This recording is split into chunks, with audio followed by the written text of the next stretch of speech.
time. When I lead in this time, I'm gonna pause and I'm gonna do a little better. All right, meeting is now streaming live on YouTube. Hey, everybody, welcome to Black Lives Antimatter TV. Tonight, we're gonna be talking about the ancestors, the master teachers who came before us. What's going on, fellas? How y'all doing tonight? All right. Hey, what's up? We hype. I can see it right now. I can see it right there. You go. So, listen, man, I'm really looking forward to tonight, man. We get to talk about our master teachers from the past, man. The legacy of people like Francess Cress Welsing, Khalid Muhhamad, Elijah Muhammad, Marimba Ani, Dr. Ben, Elijah Muhammad. The list goes on, man. We got people to talk about. Oh, man. This is the type of night, man, where we just get to celebrate our ancestors, man. Absolutely. And this time now, where all this Trumpism and all this stuff, man, this is real, man. I'm going to particularly enjoy what I can get out of my man. It's Shaka Musa Barashengo. A very interesting guy. Yeah. Okay. You know what I mean? I'm definitely feeling that one. We got Leela Africa on here, Dr. Sabi, Dr. Amos, Fred Hampton, Dale Jones. We're going to try to touch all this tonight. We probably won't be able to get all of them, man. Yeah. But we're going to be able to get some time. It's definitely possible that we're going to do a part 2 of this. Yeah, exactly. I mean, this. I don't work with me tonight, man.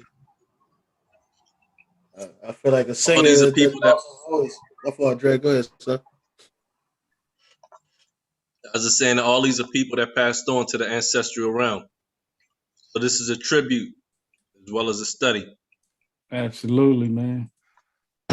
Absolutely. This is absolutely a tribute, man. And as I was saying before, considering the times, man, we need to really lean back on our ancestors, man, because right now we may have some false prophets among us, man.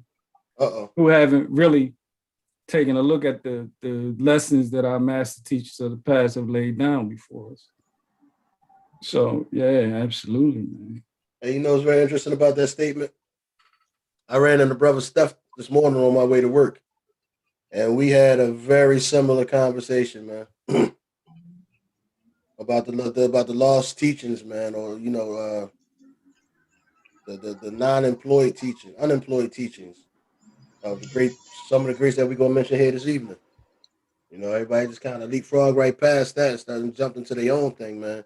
And without getting into a whole bunch of name calling, man, that's why we got what we got out here now. So, yeah, Marimba Ani talked about that. I forgot the term that she used, but she basically talked about the type of leaders. It was very prophetic because she talked about the type of leaders that need to be seen. And that, what you mean by need to be seen? Like the type of leaders we have now are the type of leaders that they need YouTube views. They need likes. Got you. That's what I thought you was going with it. They put us in a situation.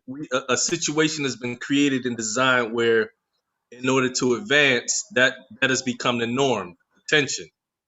You need likes. You need views. You need subscribers in order to collect paychecks from these different companies. So essentially, even though we've been given a lot of control still has been taken back away from us. You know what I'm saying? When we have to basically prostitute ourselves or exploit ourselves in order to be seen, in order to get paychecks, in order to get notoriety or the fame, so that we could feel important. And unfortunately, people who consider themselves to be leaders, educators, play by those same rules or feel like they have to play by those same rules. So it's created a whole genre unto itself, where the primary focus, ultimately is to be seen. You know what I mean? And it's a whole personality that has come out of that with a lot of the people today that are in those positions. Yeah, we kind of touched on it a little bit on past shows where we were talking about some of these false prophets out here, prosperity preaching, and Zealots. you know. Yeah, you can't help but I try not. See, it's crazy because you also got a lane where people have made whole YouTube careers out of just talking about certain people because that person is so popular. They built a whole platform just talking about that person. And the way they got it set up, you can get donations, cash apps, and all of that. So they built a whole platform. People getting whole paychecks, not even having to go to work no more. Just YouTube videos talking about Umar Johnson all day. They can get paid. So for me, it's a very fine line that I walk where, sometimes I feel like I need to speak on certain things because they do apply to our community, but at the same time, not putting myself in that same lane where it's like, I'm basically building my platform off of that. You know what I mean? Yeah, I do. It's man. impossible to not mention it or talk about it, especially with Umar, because I don't even blame him because Umar gives us so much hilarious content. He gives you so much content. You know what I mean? He talk his talk as far as, black shit, but he give you so much goofy shit that you can't not. You can't ignore it. You can't ignore it. He won't let you. Listen, as a consumer of content, his content is definitely not boring. It was the best to ever do it, yo. Yeah, if they was giving out goofy ass awards, he got to get an award, man. He be the like thing he got. about it, the thing about it too is like since I've been introduced to him, it seemed like every year exponentially he goes to another level. You know what I mean? Like exponentially, like you know what I mean? Like the content is like super goofy. It's like put your applications in, and it's just, he got so much. The one time he was like, "I'm coming to your city to do a book signing, and we gonna take some what he say? He said we gonna take some pictures with the bitches. I mean, pictures with the picture. Like he got tongue tied.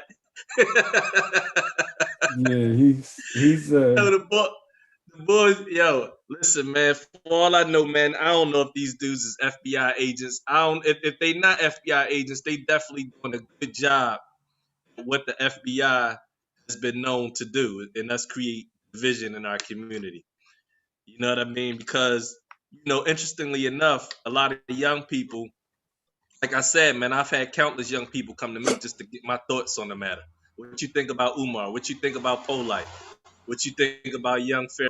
You know what I mean? And these are the people that a lot of our young people are listening to. But it's easier to get over on somebody that doesn't know any better. You know what I mean? When it comes to these type of behaviors. see, that's where. Go ahead, man. I was just gonna say that's where it's just proven to be predatory.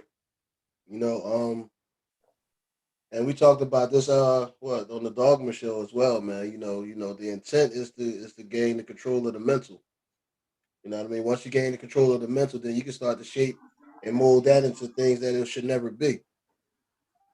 You know what I mean?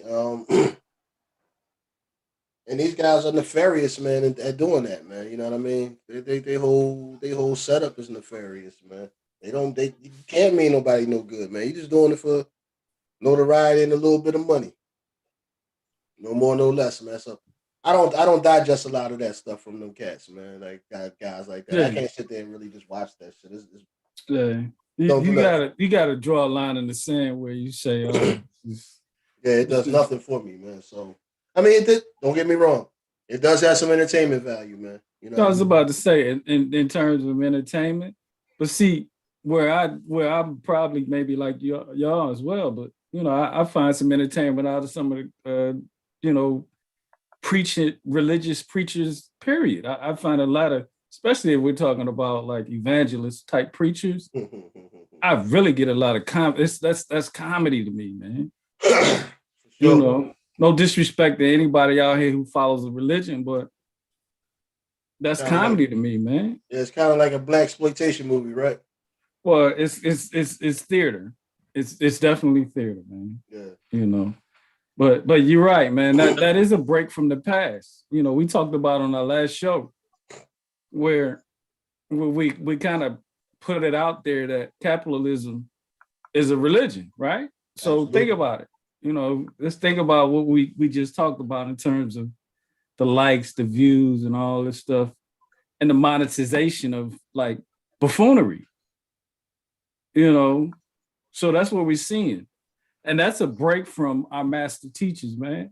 Man, listen, Dr. Clark was serious. Dr. Ben, Yeah, they were wall readers. Del Jones, I looked at his he got a video out called the Nigger Factory. This ain't no game, man. This is revolutionary talk. This ain't no capitalism views, and this is real talk, man. So Right. these are the ancestors that we talking about. Right. You know what comes to mind, man? Excuse me, Dred, please. You know what comes to mind, man?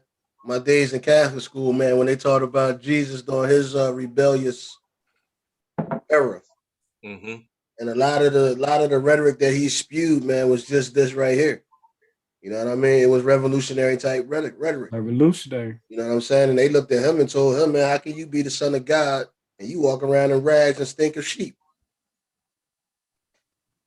2,500 years later, who the man? You understand what I'm saying? So what I'm trying to say with that is that to piggyback off of what you said about, you know, misplaced teachings and leaders. You know what I mean? And to big up you, because when I asked you that question, who are our leaders now? You know, both of y'all told me we are. And we're going to try to do some leading here this evening with mentioning some of these great people, man, these great folks that have laid out some great master plans for us to, you know, right the ship, so to speak, man. You know what I mean? And if we can, you know, begin to employ these things, man, you know, wholeheartedly, then yeah, we can leapfrog and get through and past anything that's out here, any obstacle that's out here for us, man. First and foremost, we got to Absolutely. realize that it's a collective effort. It's going to take a collective effort, you know. Absolutely. And you may hear some things maybe that might, you know, hurt the core of whatever your understanding is.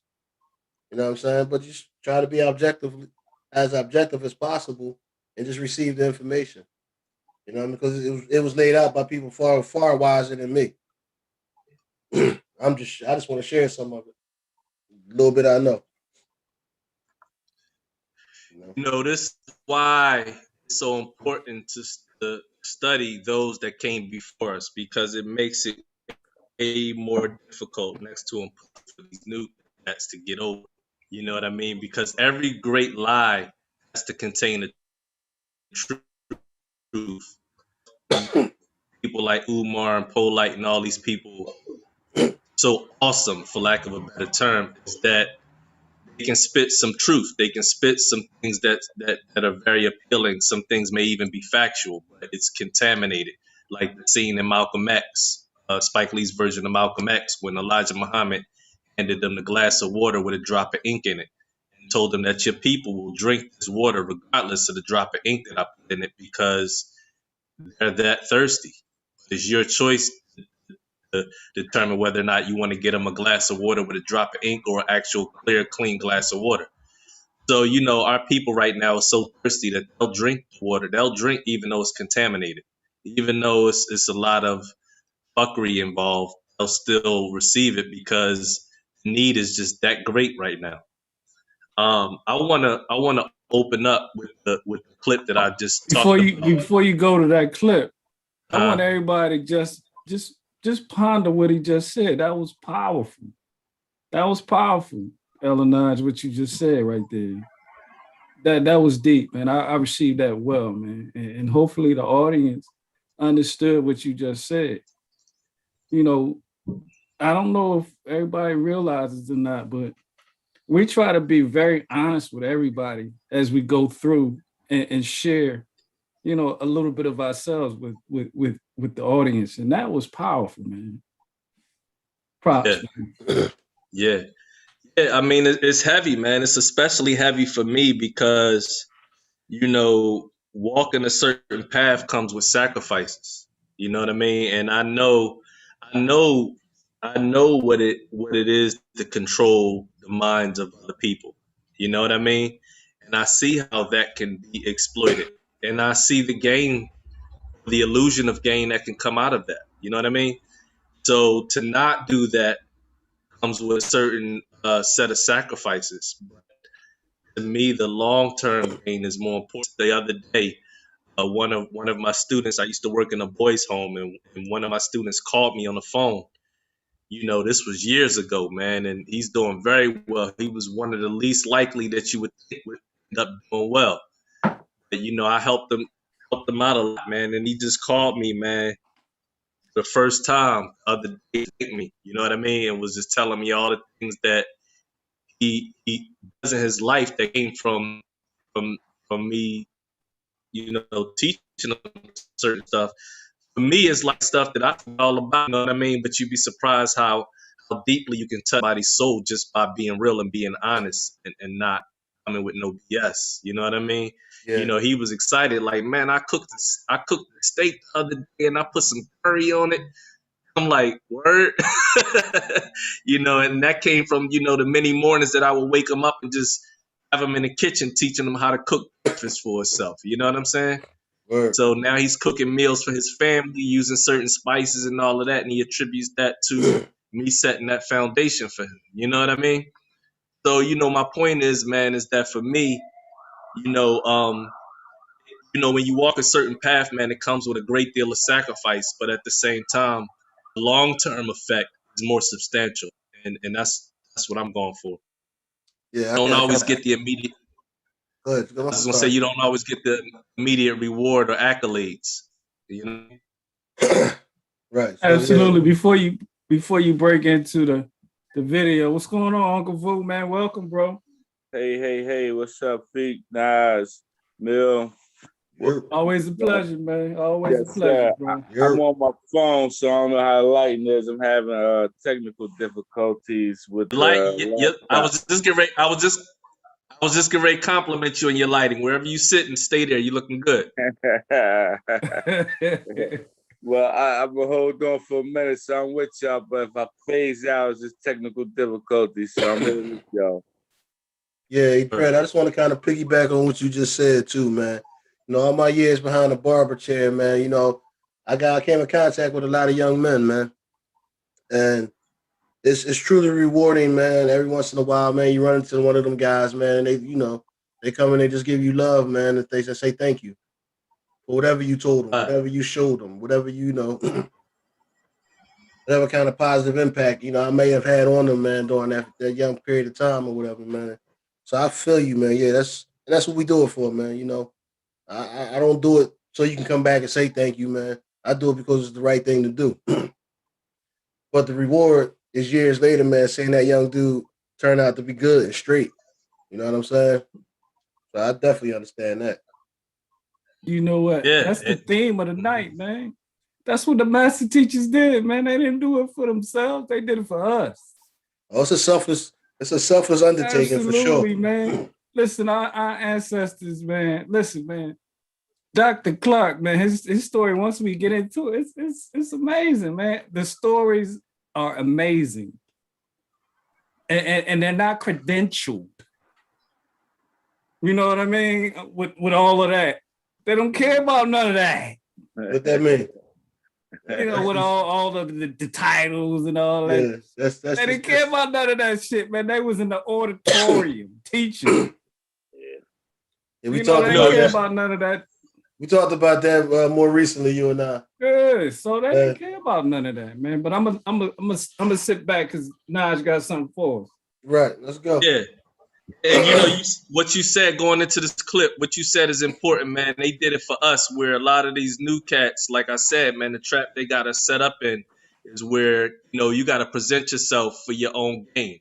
So I can be liked, so I can get views. It's not so much about the primary objective is not selfless as much as it is self-centered or selfish at this stage. So that's what basically Marimba Ani is talking about in this clip that I'm about to share.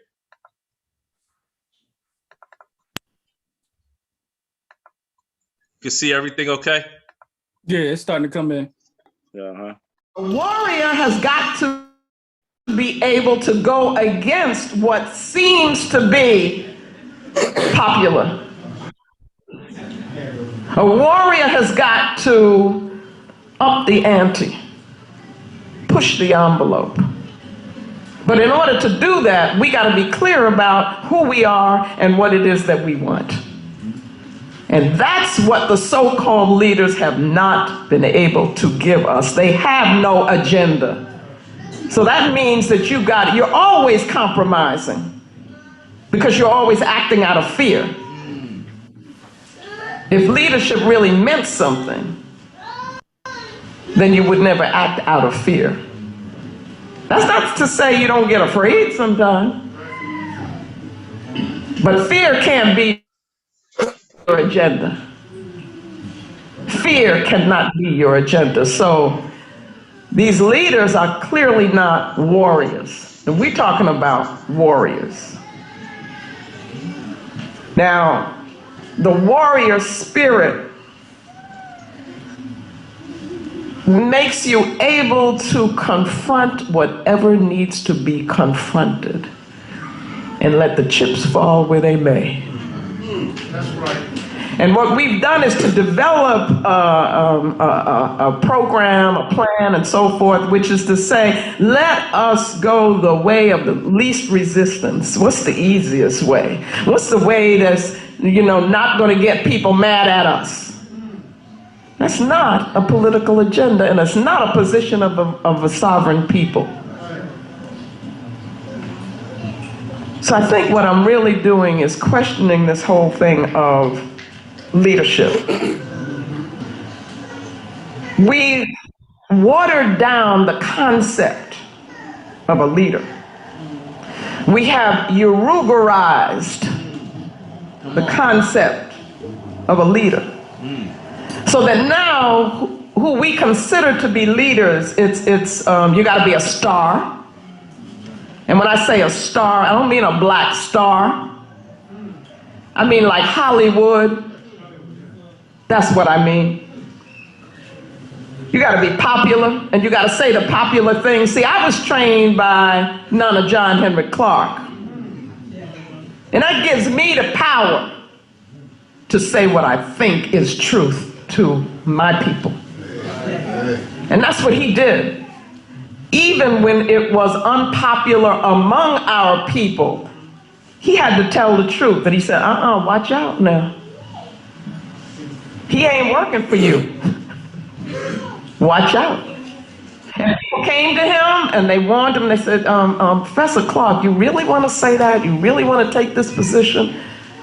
He said, yeah, because this is the truth. Now that's who I was trained by, so I got to do the same thing. Okay? But when we talk about leader now, that's not what we're talking about. We're talking about the person who wants to remain popular.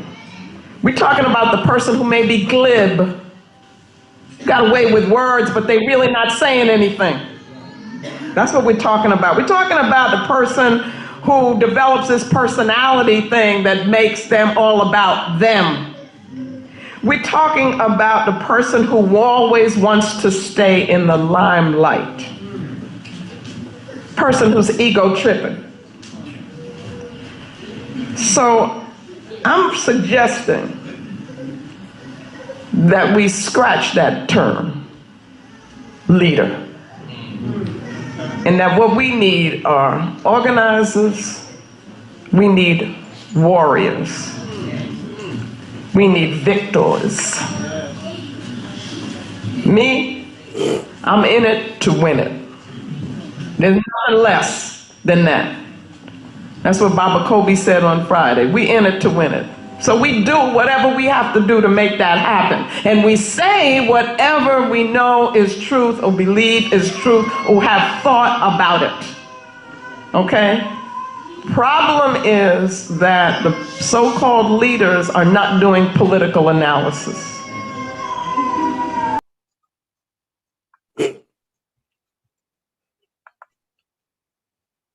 Yeah, that's dope. That's hard to expound on right there. But it just kind of ties into everything that we've been saying from day one. You know, I can't add on to that at all. I mean, yeah, she just summarized everything we just said, but she used a word there. She added a word to our vocabulary. Glib. Ever heard that word before? Glib. Ever heard that Glib, word? right, Yeah. yeah. Glib is like if I'm understanding it right, glib is like flashy. You know what I Yeah, mean? the definition of the word glib, of words or the person speaking them, fluent and voluble, but insincere and shallow. Glib response. You got you. Yeah. Okay. I feel you. What you got, Vu? You just came in, man. What you got? Well, I'm picking up, on a theme, and like Mama said, we need some organizers and warriors, they got these self-appointed leaders. Me, I'm like her. I come back from the old school before the Facebook, before all the glitz and glamour. And that's where it seems like a lot of the self-appointed leaders now getting a voice because they always been there. But now it's a platform, where before, you might be stuck in your little corner, so now, all that gets out there and for mainstream to see. But I mean, I'm just back to the point where she's at, the warriors, things we're gonna do. It's just the term for me now, and I said that we was talking about it in terms of sports and things like that. And to me, it just seemed now how everything is reversed. The lames is in charge, everything's the winning. I'm gonna just get straight to the point because I'm a little sleepy tonight, so and ain't gonna get a lot of breaks get cut tonight. But the lames is in charge, everybody winning, which fake is real, just the whole nine. And that's the type of leadership we under, or so-called leadership, and especially we know in the Black community, now that's not to say that it's not real leadership out there, but again, that to me it's just like Mamba.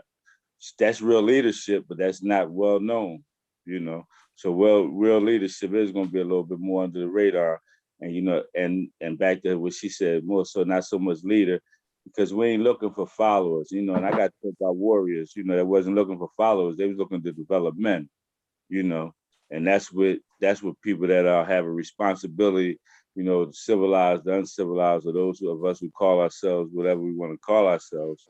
That's one of the main duties, is to go ahead and produce something, out of that soil we working with.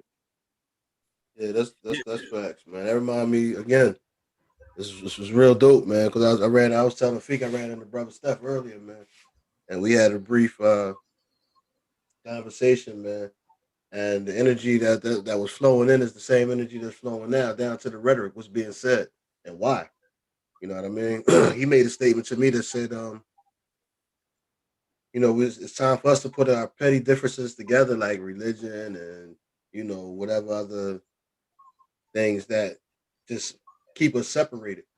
Trying to put that to the side because like everybody needs to be a warrior, man. He said from the attic to the chief of the damn town or village or whatever, the king.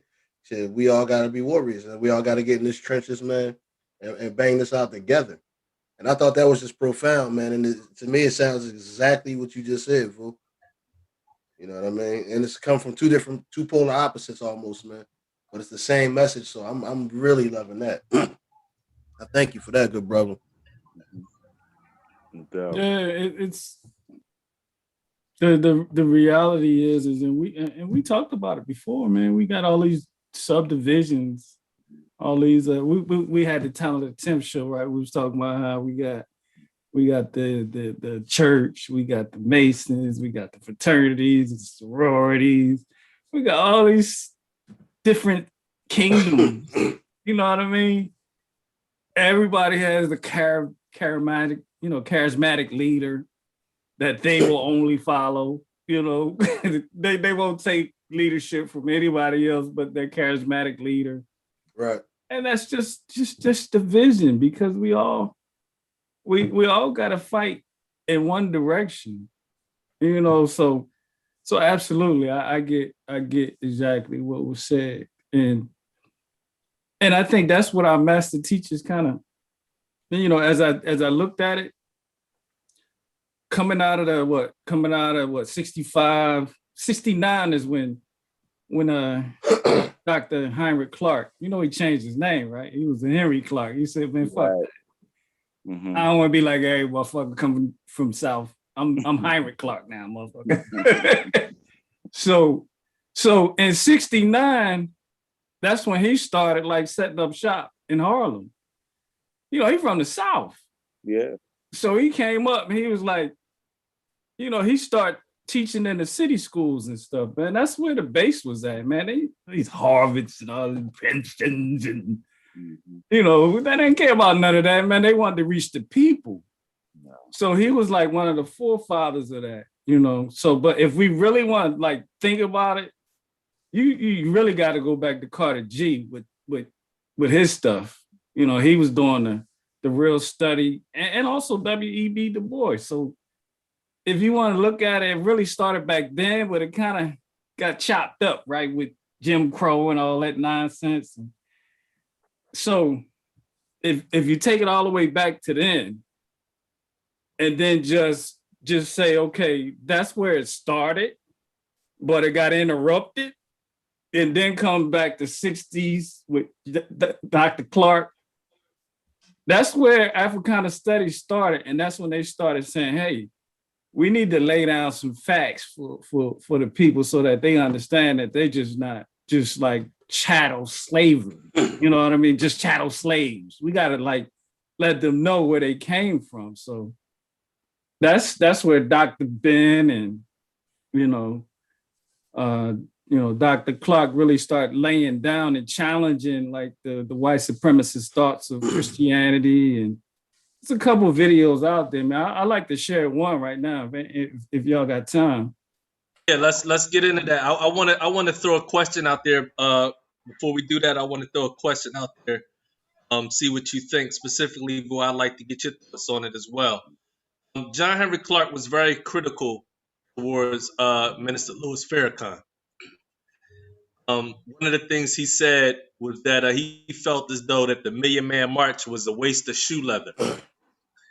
He said nowhere in history do you see a million people march up on the base of their adversary and make verbal demands. He said all throughout history, when you gather that many people to march up on the base of your adversary, you're going to go take what's yours.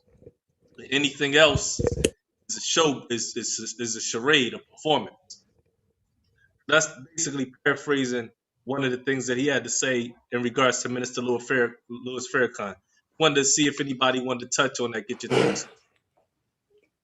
Oh, absolutely. Go ahead. I'll go last because that's funny, Nas. I had a question to pose too, and but I definitely like that one. So go ahead. I'll wait back because I was there that first one, and I have actually dual thoughts. How I felt then and how I feel now. But go ahead. I'll digress for a minute. Dr. Clark was kind of critical of the whole Nation of Islam movement all the way back to Elijah Muhammad. He's on record as just Dr. Ben as well. They highly critical of them to the point where Dr. Clark would call him Elijah Poole.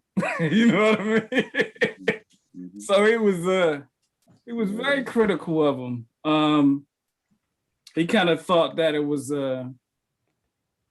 kind of some hocus pocus, if you will. So But he didn't believe in religion, period. He thought it was a social construct. So you got to take that into consideration. Excuse me, when you hear his criticism of it. My personal opinion of Louis Farrakhan and the Million Man March was it was necessary, quite necessary. We're still, believe it or not, in 2021, gathering information about ourselves. I think that was just another iteration of us really joining forces and just trying to get more information about ourselves. Because like I said a few minutes ago, if we're to believe the hype, we're just chattel slaves, man. Lucky to be alive. Lucky to be in this great land of America. You know what I mean? Right. So I hear his criticism, and I have my own criticisms as well. As a free thinker, I'll say I disagree with his comments on the Million Man March. Okay. I'm gonna say this. I'm sitting here thinking about it as you're speaking, man. A very good question. You know, I kind of see both sides of it. Was it necessary? Yeah. Could there have been more accomplished? Yes. As a, if I'm putting myself in the mindset of a revolutionary, yeah, it's pointless to have that kind of movement march right up to the gates and then just, stand there and, pretty much demand something that you're not going to get. It also was one tremendous show of solidarity. I often think about the Million Man March in terms of like, what did it really get us? What did we get? What did we get from the Million Man March? Like, why? I don't really see a reverb. You know what I'm saying? From having done that, having pulled that together and pulled that off. It seems like, if anything, and this has nothing to do with the Million Man March, but it seems like we've moved in a direction that's further away from that kind of galvanization. Present day. Having said all that, I don't think that we were in a position already even to treat it as anything outside of a demand, having some demands. We didn't have the man. We didn't have we definitely had the manpower. We didn't have the togetherness. We didn't have the training. We didn't have, none of that say we could step away and be separate or sovereign from this country. You know what I mean? So I understand where Dr. Howard Clark is coming from. I'm not going to say it was pointless. Me, studying him a little bit, and, I can understand why he said that. Mm-hmm. Yeah. Oh, man. Wow, y'all touched on some real points as y'all hit it. I like to say, first of all, I don't recall specifically, I'm not sure if the intent of the march initially, just to touch on this part, was about some type of demands or more so of us gathering as a show of power. You know what I mean? I would have to go back specific. I know me myself, when I went, the spirit wasn't to go with demands in mind, it was go as a show and force of unity. Now, being there initially, and I'm talking about 19, whatever was it, 95 or whatever, initially, that's what I'm talking about. One thing I'll say, well, let's get to the point of, was it necessary? And let's get to Clark's comments first before I get to my opinions about something. Clark, I get it. To me, necessary and mobile depends. What you're looking for, what you're trying to get out of it. Me personally, I think that probably, who am I to say with it offshot for an individual or groups? I know that many men came there and took a pledge, and if they took that pledge seriously, then they went back to their community and did some constructive things. Now, I would say that as a group, we weren't organized to take advantage of it on a national and regional level like we should have been economically, financially, and even socially to gather and get those things there and get it done. So if my thing with that, I get the criticism in that because me being thinking the way I think and being a national thinking, a warrior, when you galvanize people and things of that nature, you want to be organized and have a regional and national plan, you know, for those in their group and then for the main group that got together. So I definitely see the criticism in that in reference to the organization and the chance we may have missed to more to better entangle that organization like a Cuban link. You know, we had a chance to really come together and get tight. We had a lot of individual groups that came together, but on a national, it wasn't organized in my opinion, to take full advantage of it, you know. So I think that criticism is very warranted in that aspect. What all came out of it, you know, I know some individuals probably did some things in their community. The spirit of it was great. The harmony of it was great. And I get back to our folks, my thing with the division, you know, where we'll have one person say one and another, and where to me, it's the collective. We need both of those energies to bring to come together. And if I'm not mistaken, and back now your point, I think it was Great Mighty Walk.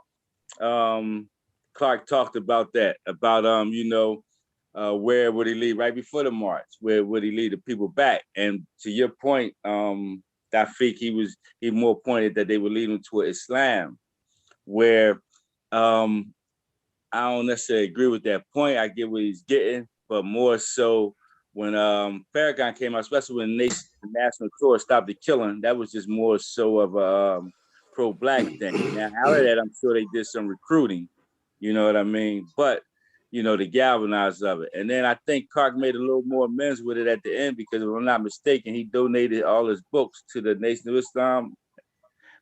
Main one, because he wouldn't find a library suitable for black folks, somebody to house it, and he definitely wasn't giving it to a white organization, right?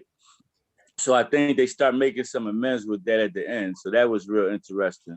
But I would have to definitely agree that we didn't take full advantage of the opportunity at one point, and then the other point was it showed the potential of what black folks can do, and if they aim that energy, you know, and more concentrated, you know, it's no, you know, we wouldn't be talking about a lot of things we talking about now. We would be having some of them done.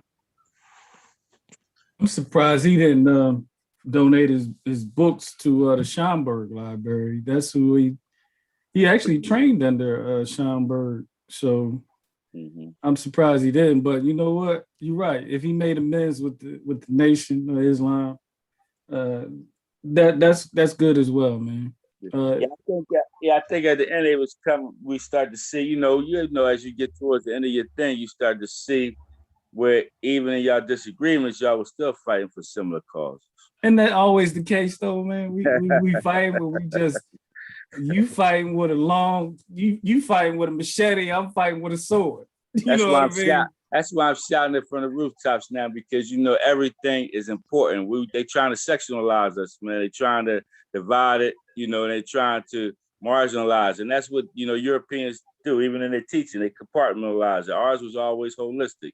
You know, they had a thing with the European came to the African village and told all the children, he lined up some fruit at one end of the place and told them whoever got there first could have a basket of fruit. And then all the African children, what they did was look at each other, grab each other, hold each other's hand, and all run to the place together at once and share the fruit. Yeah. That's a hell of a story, man. That's real. See, that's what we're dealing with.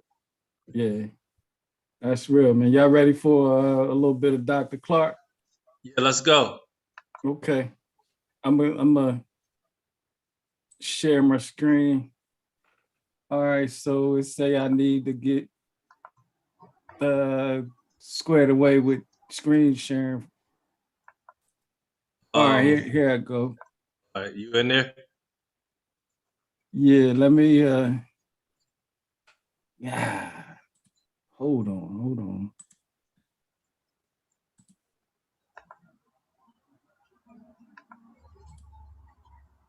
I give you the permission. I'm trying to look now. I think so. Let me see what I Can't. My computer having a little malfunction. No, that's a good camera you got, bro. I can almost read your book collection, Feet.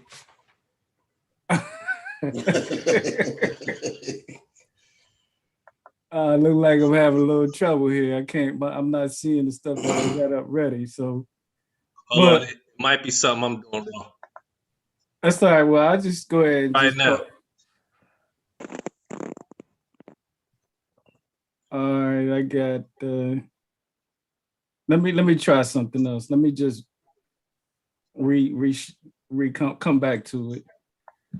But while we doing that, I'll just preface it to say that Dr. Clark was hard on him in terms of getting everybody kind of focused on what the real history was.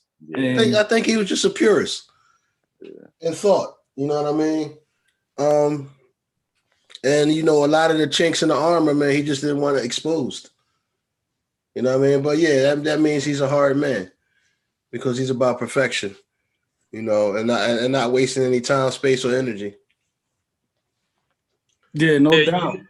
You know, I can say this for me, man. For me, in order to cope with the world that I live in, for me, I had to study everybody's perspective. And I had to see their strengths, their differences. I don't like to necessarily call it weaknesses, but their differences. And that includes the areas where a lot of them fell short, because I feel like our generation, I feel like they gave birth to what we now refer to as the conscious movement. We inherited a lot of their strengths, but we also inherited a lot of the areas where they fell short. And sometimes what happens is we get so attached and we become so loyal that we don't really want to, put our attention on areas where they fell short. There we go. But at the end of the day, me personally, my life has been in danger since I came out of the womb. And so I had to access every tool possible. I had to study all of their perspectives and also be thorough enough to look at where they might have felt short. Areas where they were criticizing each other were valid. The problem is when they're unable to unify in the midst of that. There you go. Right. Absolutely. So go ahead, Dre. I'm sorry. I'm sorry. Areas where I heard, John Henrik Clarke criticized Farrakhan, were valid. He was making valid points from a very intellectual perspective. Exactly. At the same time, I did see how the Million Man March inspired a lot of people. I also saw how Farrakhan made everybody put $1 in the air and put it in the trash bag. You know what I mean? So, the things W.E.B. Du Bois said, about Marcus Garvey, as far as some of those criticisms, there was some validity to it. Marcus Garvey had great ideas, but at the end of the day, not near one boat ever sailed a black person to Africa courtesy of Marcus Garvey. So somewhere in there, you can chalk it up to trail and all of that. But the point is the goal didn't get accomplished. Can I interject a little bit? And you know what I mean? Yeah, I want to interject a little bit. Yeah, and what I like to say too, though, in that part, you're absolutely right. But now, to your point, as I think it's beneficial for us to look at those movements as the train, and that was the stop along the way. And now us, instead of those that are critical, we're supposed to pick it up, right? And keep the train going. Because guess what? We're gonna be on the stage getting judged by the next generation. Absolutely. And that's exactly the point that I'm making. We inherited their movement. Absolutely. So So it's a major part of that is understanding the things that we appreciate, also picking up the areas where they might have fallen short and being able to build Absolutely. off of that. Absolutely. That brings a question to my mind. Bill, before you get into your question, I got this clip ready. Oh, let's go. Absolutely. Oh shit. Hold up, y'all. Oh, man. They needed a rationale, and they got that rationale from the church.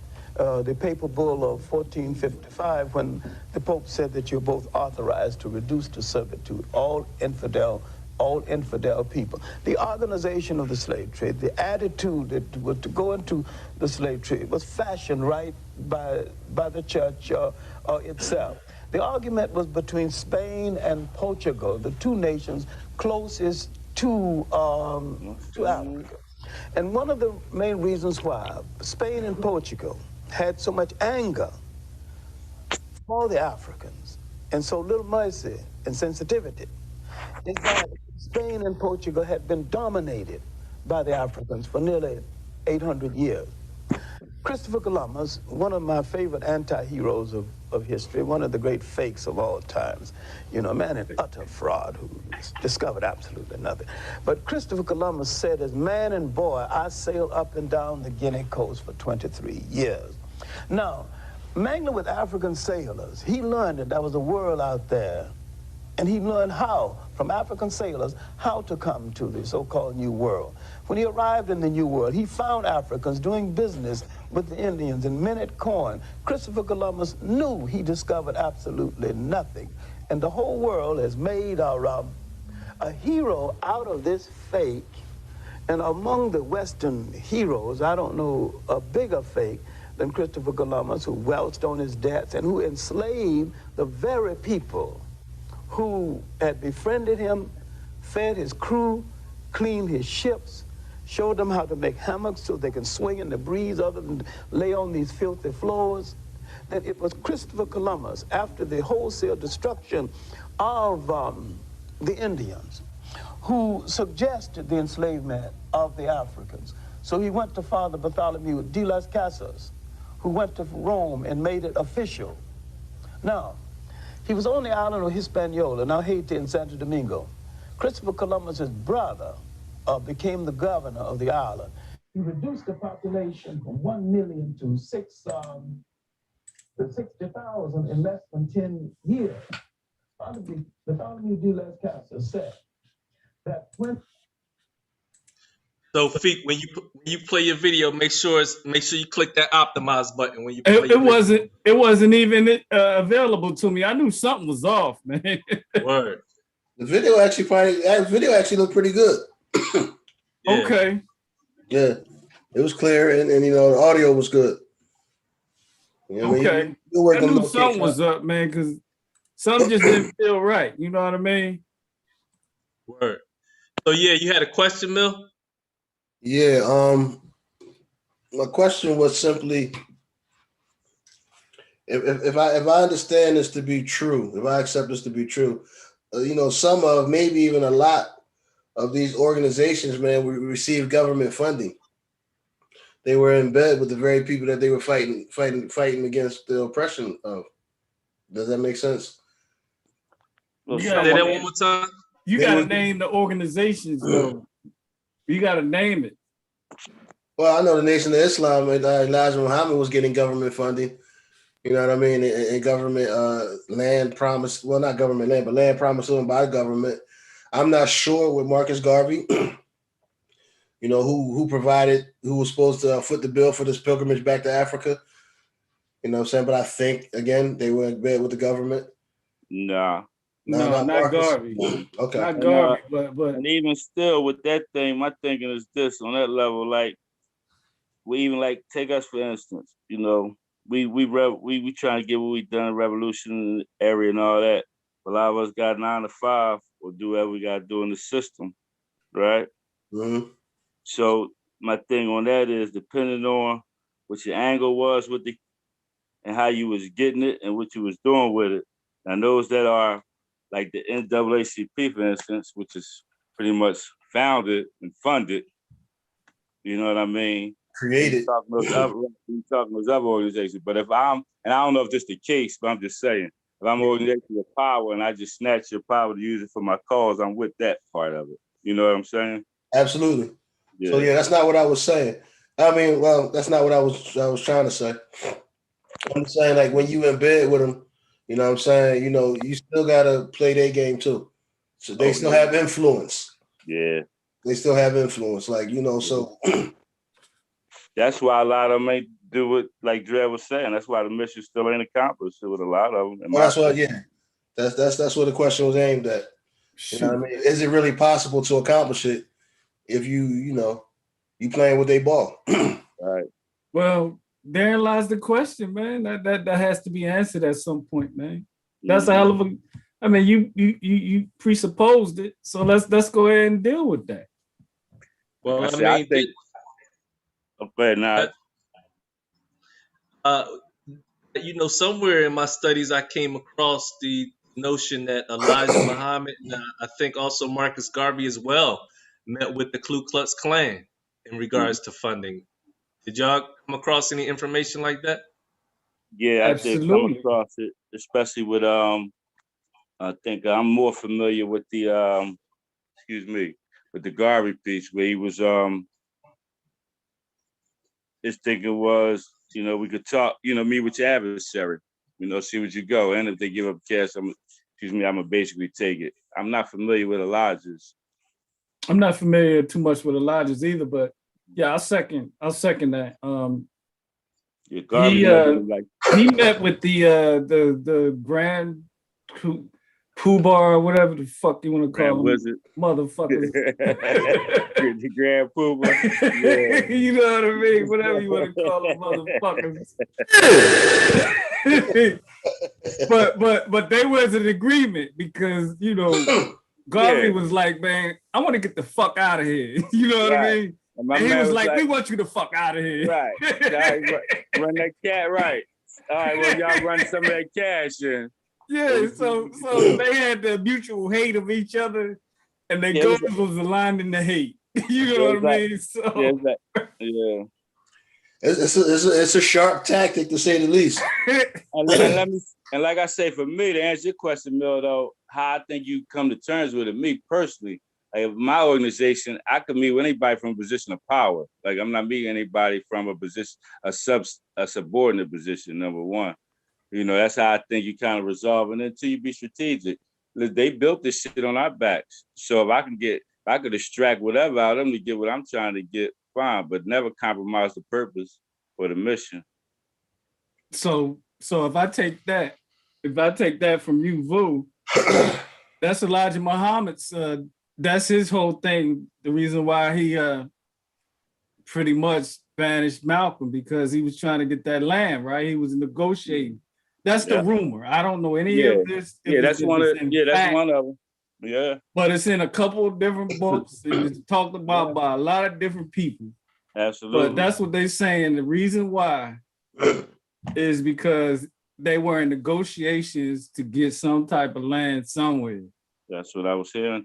And that's why he wanted him not to say nothing about John F. Kennedy. I've heard that. Yeah, so the plot of land was in Georgia. Yeah, and that's like what I said about my question about the march. I had a different opinion early on because I was involved in it. As I matured and grew, now I look at it from a different perspective. And that's the thing about being strategic in our struggle. You know what I mean? When you're young in the movement, you really fiery. You know, as you get more mature in the movement, you look in long range because you know that it ain't happened overnight, so you ain't ending it overnight. Right?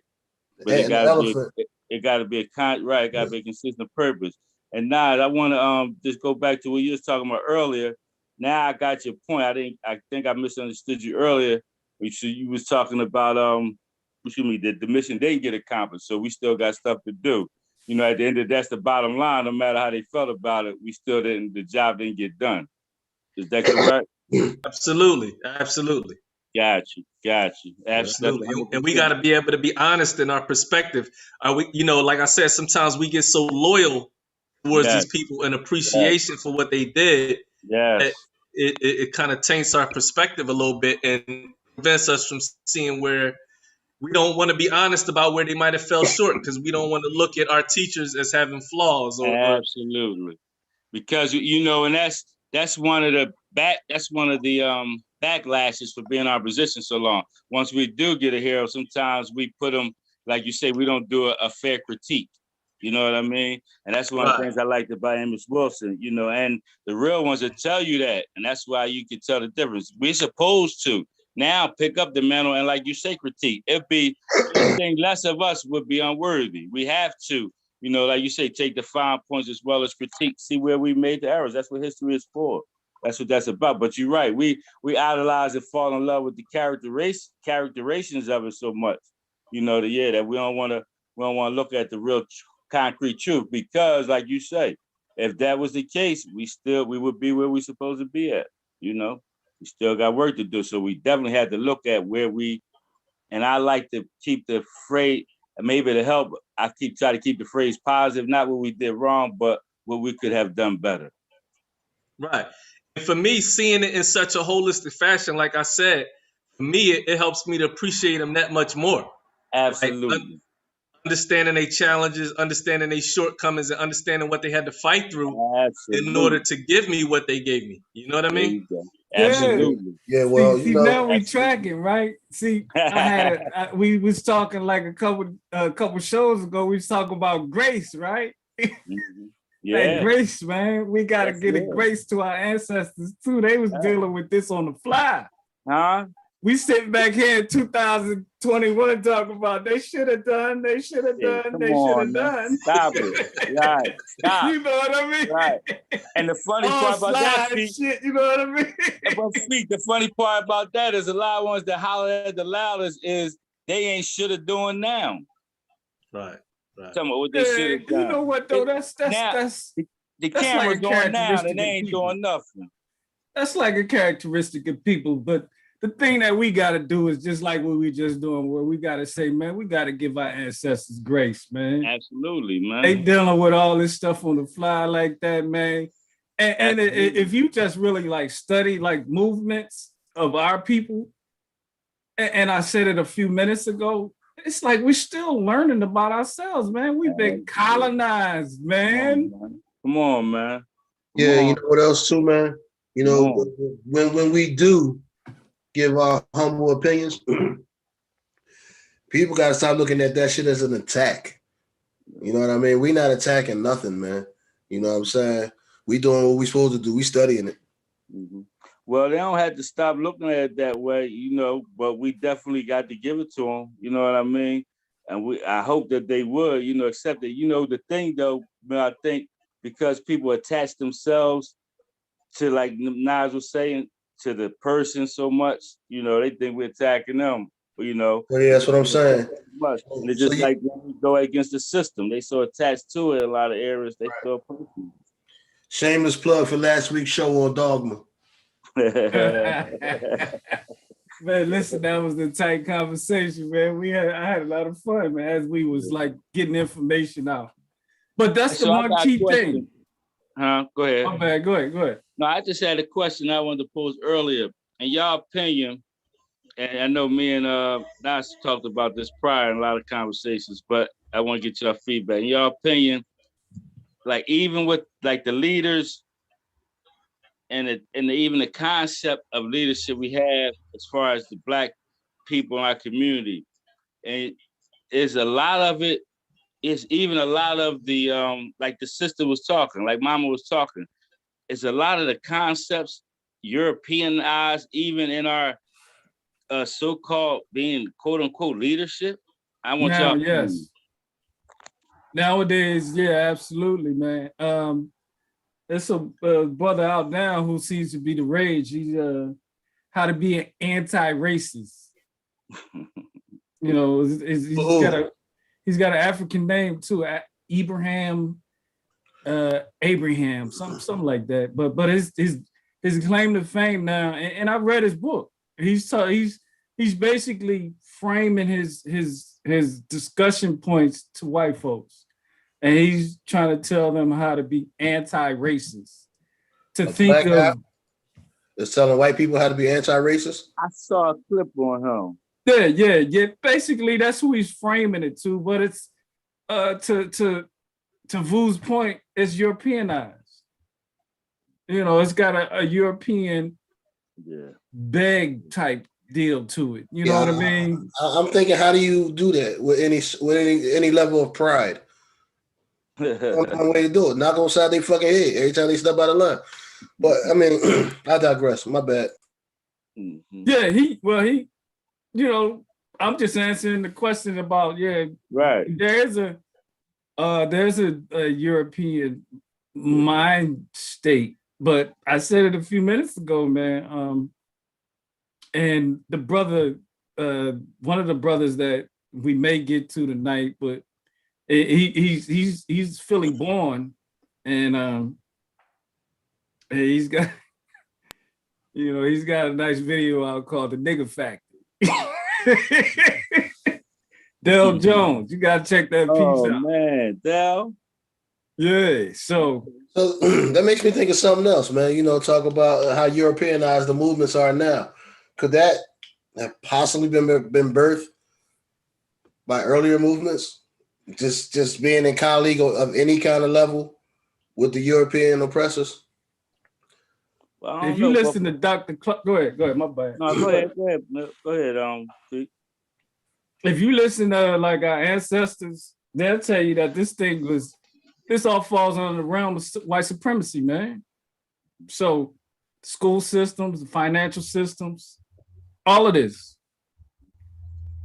ties into mind control. We kind of talked about that in Dogma. Yeah. So One of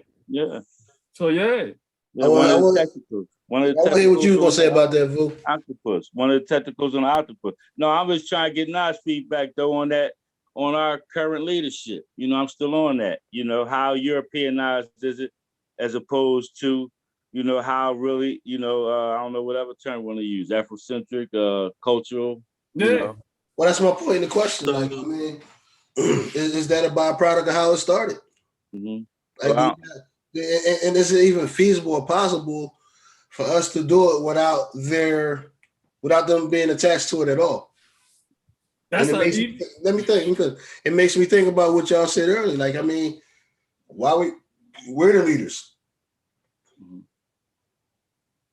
We're the leaders. I get what y'all saying. I'm excluding. See, I understand what I'm asking. I'm excluding us, but I'm just trying to get. No. I didn't mean it like that. I mean, the focus should be more on doing what we doing. More people like that, more grassroots, man. And we should be worried about the mainstream, you know, anything. Absolutely. And not worry we do, like you're supposed to do when you're in this position. You're supposed to critique what's going on in the environment. So in my critique, I'm just trying to get feedback on those that's out there because, we talking here with 150 members. You got Polite, Umar and them with thousands of people they're influencing. So I'm just trying to get where it is, you know, to me, am I being arrogant or psychosis, or do I just see a lot of European mindset in this? You know, and that back to like the sister was saying, that it's about me culture, it's about me, it's about that. But having that, they still got a whole bunch of people like the Pied Piper following them. Exactly. Hey, listen, man, we kind of talked on that before you came in. We did. We talked about how, I think you caught a little bit of it, how everybody's following these charismatic leaders, man, right. And they can't be led by anybody else but this one guy or one gal. You know, these movements are kind of like fractured. You know what I mean? So in 2021,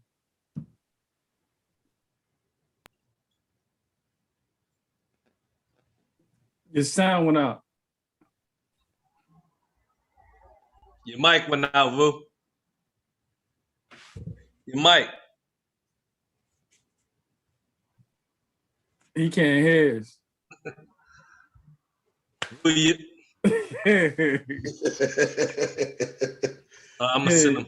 I'm gonna send him a chat. The beat is. Oh, yeah, you back? Oh, I went down. yeah, Okay. your mic went out.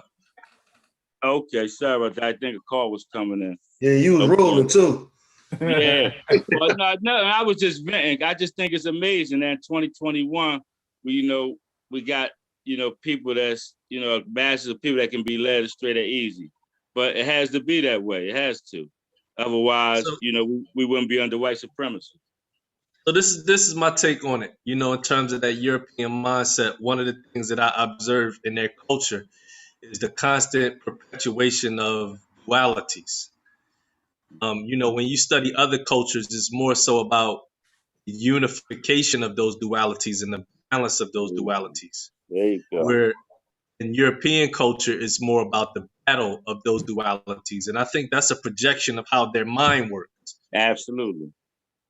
Due to a lack of symbiotic connection with each other and with nature, we have a misinterpretation of how we move. When they see us gather in large groups, they might see somebody at the forefront of that group. They interpret it as leader and followers. For us, it's more of the symbiotic connection between who might be at the forefront, who might be appreciating, or even put that person in the position to be at the forefront. Yeah, right. And so they have that duality in everything that they do, especially in media and entertainment. So we talked about that earlier in terms of how YouTube is set up and how social media is set up. It's all about gaining followers. So in order to be considered the leader, you have to have followers. And so what this produces in terms of Black leadership is celebrity style leadership. Absolutely. And then you have people who might not have those followers, who may not necessarily be as glib as Marimba Ani put it, or may not necessarily be a performer. That don't make us any less relevant as leaders. We might not be seen in the forefront. And you have people in our community. You mentioned to me one time the brother, my son. We have Tamika Mallory. All these people are right now in the limelight, the camera, at the forefront as far as being seen. And far be it for me to criticize them, especially on a public platform, because I feel like anybody that's contributing to figuring this thing out, I can respect to a certain degree. You know what I'm saying? My point is that the culture that we exist in promotes this idea of having to be at the forefront, having to be in front of the camera, having to have followers, having to have your makeup right, your hair right, and it produces a certain level of celebrity leadership, which at the end of the day, when you place that next to the problems that we're dealing with, no fault to them compromises the level of leadership that needs to happen, symbiotic connection that needs to take place. Again, this isn't a critiquing of them or their work. I'm speaking about the culture on the whole. Mm-hmm. Because even for myself, what we're doing with B.L.A.M TV, at the end of the day, in order to be respected on a certain level, we need to be able to show, hey, we got this many numbers, we got this many watchers, we got this, we got that. And if you focus, that becomes your primary focus, something's going to get compromised along the way. Part of the reason why we so dope right now is because that's not our focus. Our primary focus is the content, which is how a lot of good people start out. As soon as that camera, as soon as that attention comes and that money comes and that demand comes, the fraction, something gets compromised. There you go. You used to be writing the tune. Now you dancing to the tune. Yeah, so it happens to the best of us. That's why I'm like, far be it for me to speak about them negatively. Like we talked about our ancestors, I'm not going to not going to deny my observations either. You know what I'm saying? Absolutely. And we stand up to that, because art, we're not we know we're prone to it as well, so that's why it's Absolutely. real. Absolutely. Somebody offered me $1 million check right now for B.L.A.M TV. What I'm gonna do? Better sell that shit. Right, exactly. What y'all gonna encourage me to do? You know what I'm saying? Absolutely, man. The content. So, and that's why I say it's the culture on the whole. It's the trap that we exist in on the whole. You know what I mean? Indeed. It's a trap that our ancestors had to deal with. The fact that they even thought to themselves, let me go politic with the government or the Ku Klux Klan to get this funded. The fact that that even comes up as a thought shows that we in some type of dilemma. We in some type of trap. Yeah, I mean, big up to anybody that devises any kind of plan to counteract the pestilence that white supremacy has been forced on us, has forced itself on us. I don't know how I want to say that. I fucked that up, but anyway, y'all get what the fuck I'm talking about. Yeah, we get what you're talking about. But then you got somebody like Fred Hampton. When he went to go meet with a white supremacist organization, he didn't go asking them for shit. He went and said, "Yo, I'm here to empower y'all because part of y'all problem, part of the reason why y'all hate me is because the lack of power that y'all have within yourselves." Absolutely. So again, that's why I say I had to study all of this in order to get a full holistic perspective on how to deal with this situation. Absolutely. And that's said, y'all, he said, y'all ain't no different than us. Y'all poor just like us. Yeah. Pointing at us because of y'all problems. So yeah, he definitely had a revolutionary mindset. And he was a problem solver extraordinaire, man. Yeah, so that's a very crafty play. Yeah. Well, he was in the game for a while, so I'm saying you flip the game on them. You know what I mean? You take their own tactics and create division in their ranks. Yeah, so very crafty play. Yeah, and showing our commonality. That's why he was a threat to the capitalist society, because when the common folks, white folks, that's where race came into play, right? Because like you said, all of us was poor, and that's where they used the race to fake them out, the poor whites. Because their racism ain't make them no wealthier, right? You poor economically, you still in the same boat. Absolutely, man. So you let them fake you out.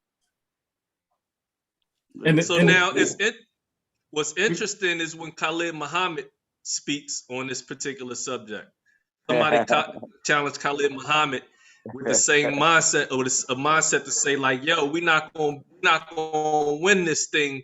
We're not gonna win this thing overnight." They was just talking about how, from a defeatist mentality, like we outman, we outgunned. Right. Khalid Muhammad snapped. Yeah. Looking back to Vietnam, he was like, "Yo." He was like, they was farmers. Yeah. You know what I'm saying? They ain't had no weapons and no military training. And they took the weapons from their enemy. Yeah. I mean, and wreaked havoc on their enemy. He was like, he said the reason why they was able to do that and accomplish that and we not is because they was willing to get on their bellies and crawl in the mud. There you go. Eat snakes and frogs if they had to. You know what I'm saying? What? Yeah. Yeah. Yeah. So, you know what I mean? He basically was saying like, yo, we too puss. Yep. To win. We want it. We want the W, but we don't want. Yeah, we want the W, but we don't want to get dirty. Let somebody do it for you. Yeah, you got to get dirty. You know what I mean? That's what Marimba Ani was saying, is that today's leadership is trained to take the easy route, the route that don't come with the route of less resistance. Absolutely.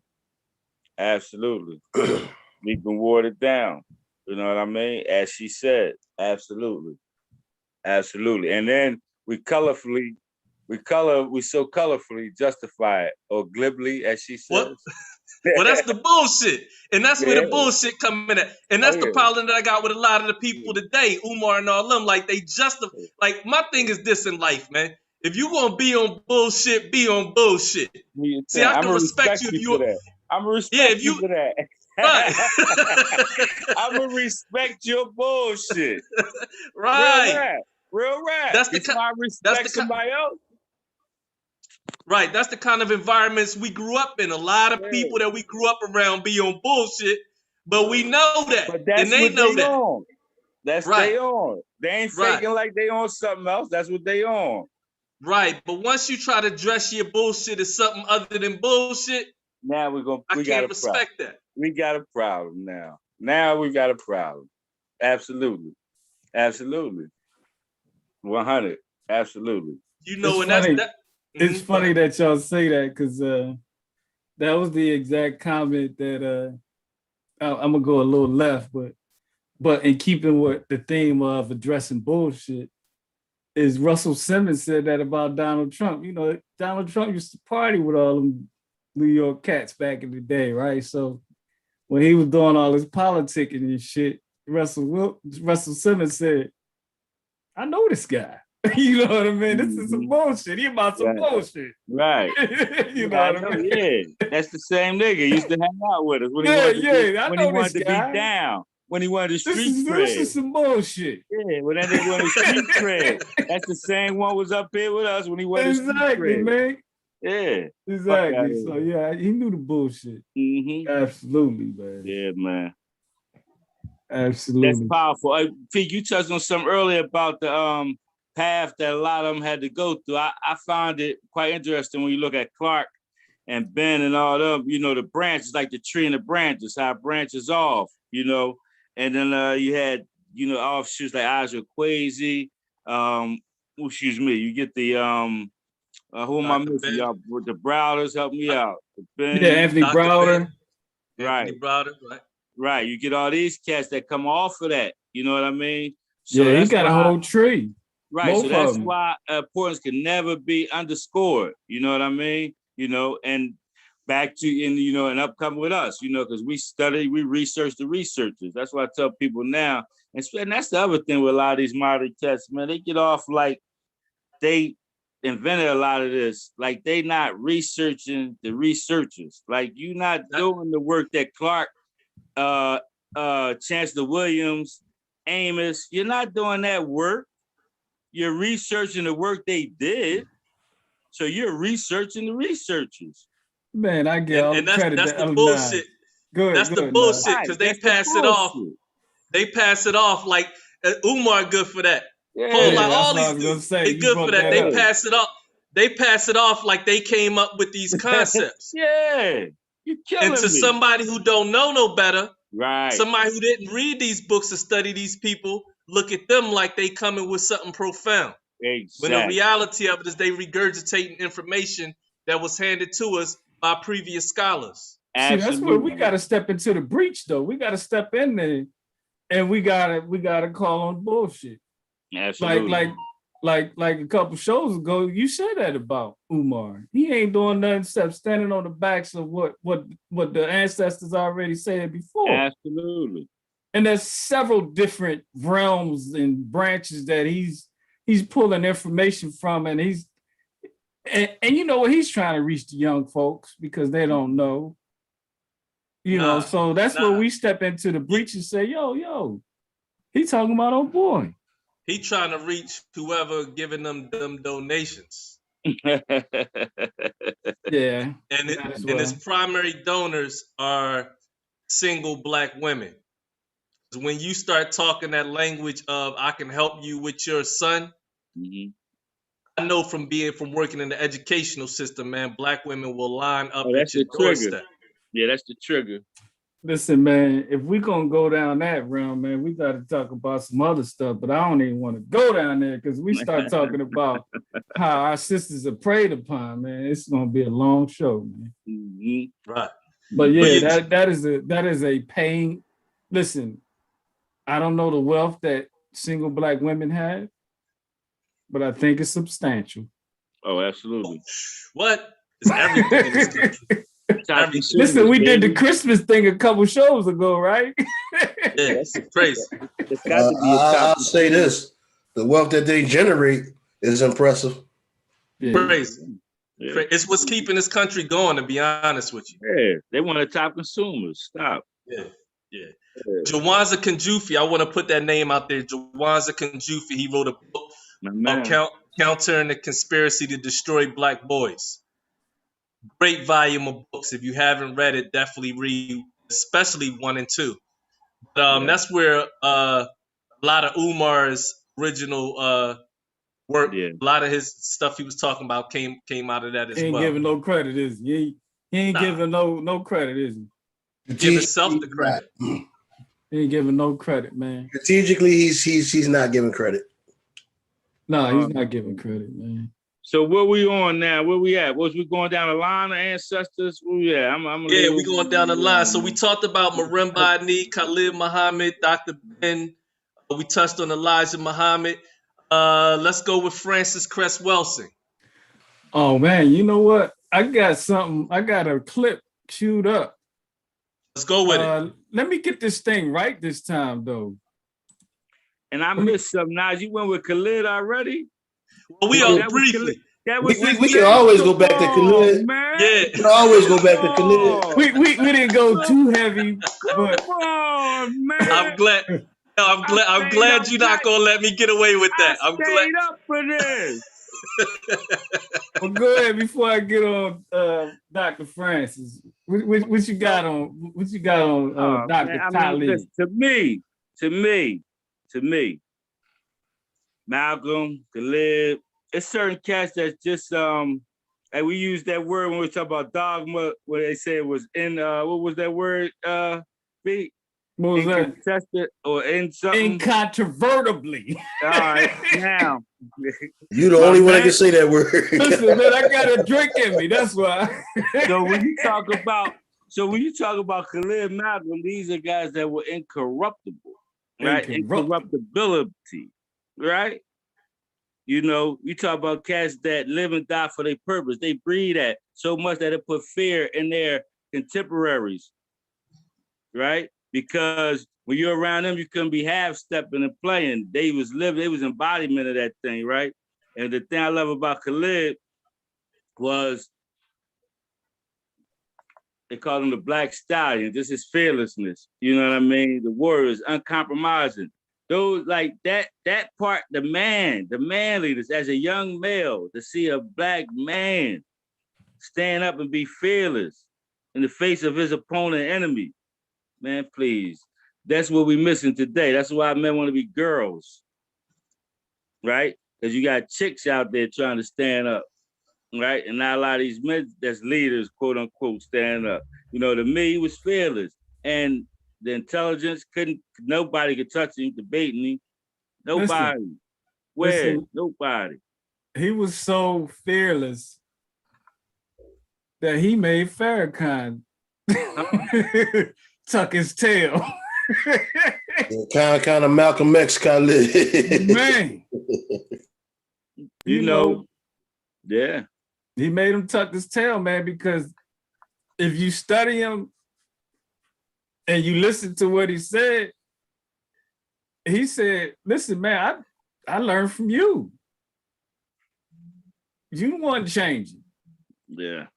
You know, you don't want playing all these games and dealing with all these new political type things now.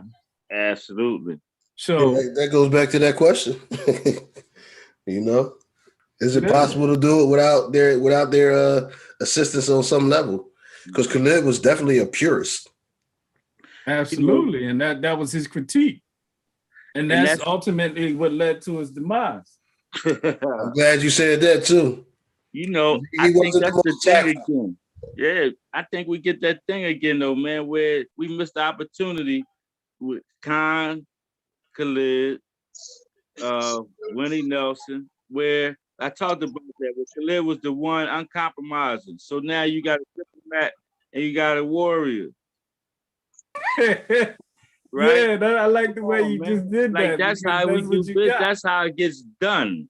I like how you just did that. We get to the table and negotiate, and if the negotiations don't go right, then it's time to pull out the warriors. Listen, he was so uncompromising and incorruptible that his name reached all the way up to the president. Come on, man. They feared him. Yeah, he was. And he was loyal. And then after they got to that point, that's when Farrakhan started to, the little dance.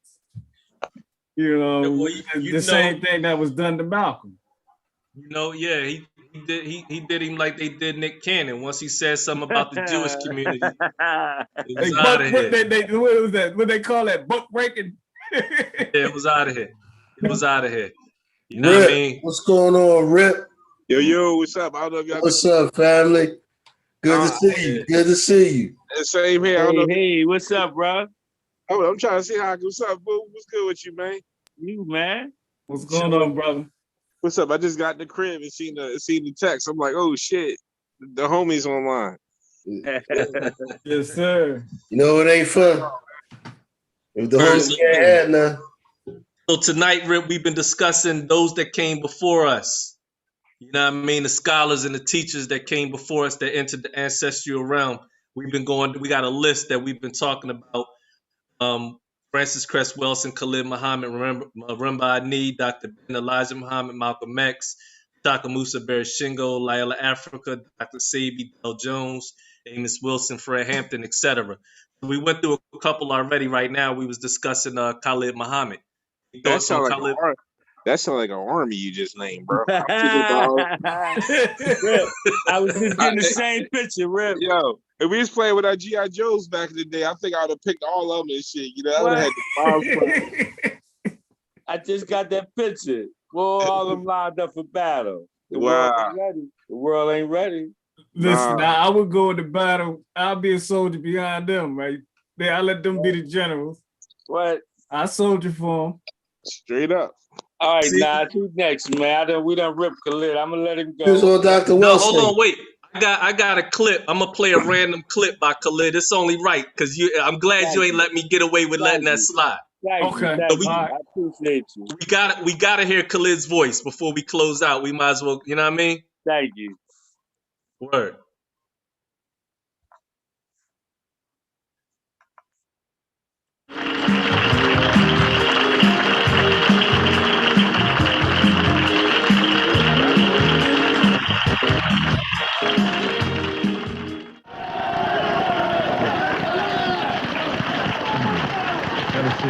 Thank you. How are you?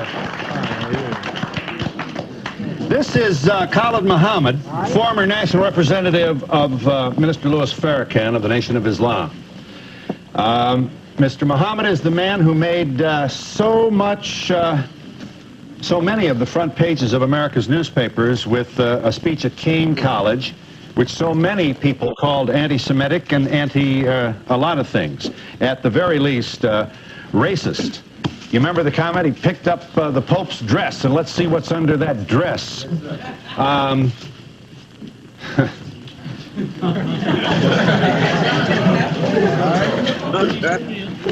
Here's what she said about Colin Ferguson, the man who shot a Jamaican black male who shot 6 people on the Long Island train. Mr. Muhammad speaks. Where they set black inmates up in these jails and penitentiaries, and in particular there in Nassau County, and pulled all the black officers out and the black inmates so they could jump on Brother Colin Ferguson because they were mad with him for catching the Long Island train and killing all them white folks. I love Colin Ferguson.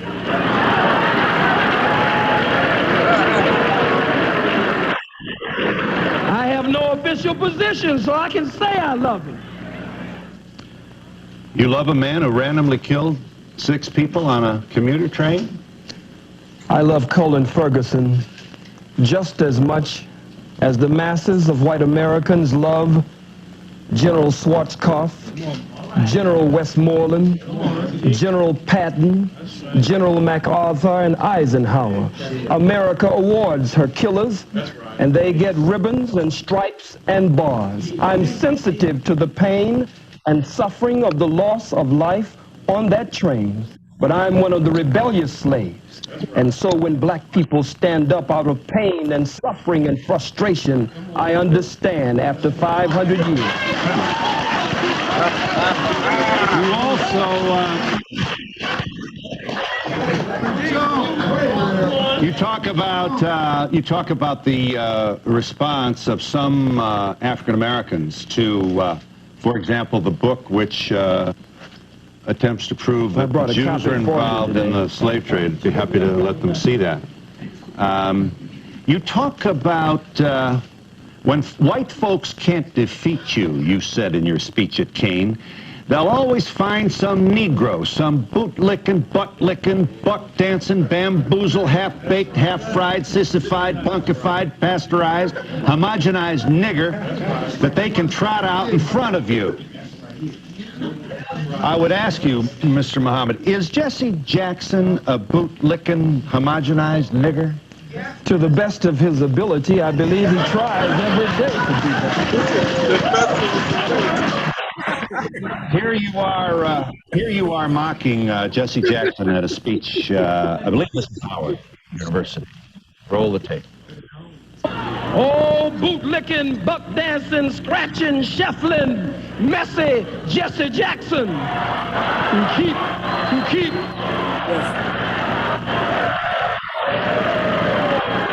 I am a somebody. I am a somebody who keep hope alive. I am a somebody. I don't rightly know who the hell I am, but I am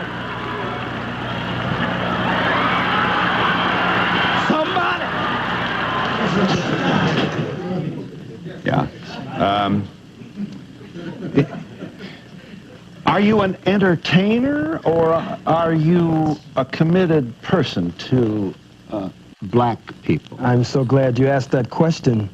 I believe that the liberation and salvation of the black nation must be brought about by black people gaining a thorough knowledge of self after our 500 to 6,000 year Holocaust, where we have lost over 600 million. And so I believe that that education process must be a process of two steps: inspiration and information. So I seriously give information, but black people are a people of rhythm and spirit, so I also give inspiration. That boy vicious, man. That boy vicious, bro. Yeah, we can look at that all day, bro. I knew you was gonna stop right there. Yeah, we can watch that all day. Yeah, man. Classic joint right there. Oh, Man. That's a classic joint right there. What's interesting to me though? Huh? You know what I found to be interesting? I just saw it in this clip for the first time. He's rocking the ankh on his index finger. Yeah, I saw that too. I found that to be very interesting. I ain't gonna lie though, boy. They should have gave his ass a towel though, man. I'm saying. he got that. He wanted that thing to shine in the camera. He was working. He was working, Rip. He was working. That motherfucker had WD. He had WD-40 on that joint right there. Yeah, boy. he wanted the blind. Straight up. And you know, he was representing him. Hey. He was representing the extra chocolate brothers. Well, one thing though, man, about that, you know, since we're going to Khalid and wrap up, you know, the combination of intellect and fearlessness, man, made him, you know, very dangerous. You know what I mean? And his uncompromising spirit, you know, that's one thing that they knew and understood that, you know. And it's just amazing to me, you know, how time after time when he, like he said, they send him cats after him, and he just smack them down every time. Like he made it like entertainment, like he said, you know, he just started smacking them cats around, man. It got entertaining, really. Yeah, that shit was He went in on Jesse. He came up under the tradition of debate, man. Master debater, man. Yeah. Yeah. He was ready. He already saw the playing field. He was already moving pieces around. He saw it from the jump. Yeah, I It mean, was like if he it already was knew hip the hop, playbook. if it was hip hop, he'd be a rash cast of cannabis. One of them MCs you don't want to really battle. Yeah. At DMX. You feel what I'm saying? Like, he be at DMX, man. Yeah. It's ready. Don't go come over here. He could tell you what it's about. What? When the dog's out. You talking about D when he was young in the game before all them drugs got him. That's what I'm talking about, huh? He had the perfect combination of showmanship and the raspy voice and the style. So yeah, definitely, man. Yeah, but I love his spirit, man. That definitely a warrior ancestor, you know. And that's why we talking about him now, man. I mean, untimely demise, and I don't want to even really get too deep into that, but that's the reason why we talking about him, because he left an imprint on us, man. One of my observations is that Farrakhan gave him the boot that speech when he talked about the Jews. Right. Then later in Farrakhan's life, he ended up doing the same thing, releasing a book about Jews contributing to slavery and talking about the synagogues of evil. What you think about the fact that Khan gave him the boot in a similar way that Elijah did to Malcolm, and then came along and basically embodied this whole style to a certain degree? Well, that's the kind of same thing with that was just this, a older rendition of Ja Rule and 50 Cent. I see your point. I feel you. I see your point. You feel what I'm saying? For the same thing 50 was dissing Ja Rule on, he wound up primarily doing the same thing almost. You know what I'm saying? Yep. You talking about with the singing and stuff? With the singing and rapping and shit. Yeah, because that's what he was saying. And right. Then he started doing it. And then he started doing the same thing. Yeah. Why? Because he seen that there was money to be made. Yeah. But to your question, my point of view is that like Mill said earlier, and I think we all kind of touched upon it a little bit. It's the question that we all got to kind of grapple with. We got to deal with this thing. I mentioned it before. Outside forces, man. Outside forces created that division between, Khalid and the minister and that nation of Islam. Outside forces. Yeah, political. but it always been like that since the stories of Judas and Yahshua. Right. You understand what I'm saying? I feel you. Always been. One thing about our folks that kind of get me salty is that we never develop our own anti-counterintelligence program. So over time and time, we keep letting the same shit happen. But if all you got to do is look at your mistakes from the past, and they be like, okay, well.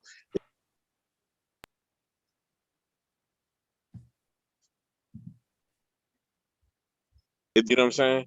And they never developed the anti-counterintelligence, so the same shit happens over generation and generation and generation.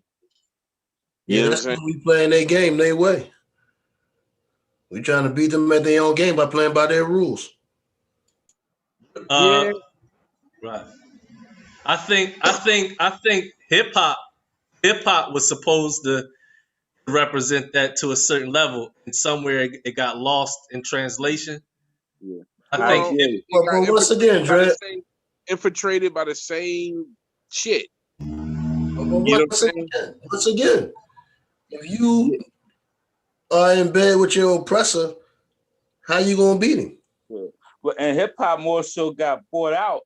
You know what I mean? More so than infiltrated. You know what I mean? They like kind of sold out and steered in the direction now they want the ship to go in. And that comes from us being here so long and always being the product and not the producer. A psychosis. I agree with you. Now late in the game we learning it. Some of us flipping it now, but we always was dealing with the product. And you know Yeah, what? This this is a good touch great. point, man, where Dr. Francess Cress Welsing comes in with the color theory, man. She talks about all that, man. Yeah. I got a good little couple minutes if I can get the work right, man. All right. And Nas. You know what, Feek? Is that the one about the pool table? No, this is a different one, but yeah, she is. She's very interesting points. You're right. And Nas, I want to say before we get that clip on, man, I was real hurt about that with Khalid and Khan, because to me, Khalid really Africanized and brought that black spirit even to whatever they was bringing with the nation and all that. He made sure they kept their home base. They're talking about the ox and all that on there. Right. You know, him always representing that manner. And, you know, that hurt me to the end when I seen that, like Rip say, be repeat itself. You know what I mean? And now you made a great point.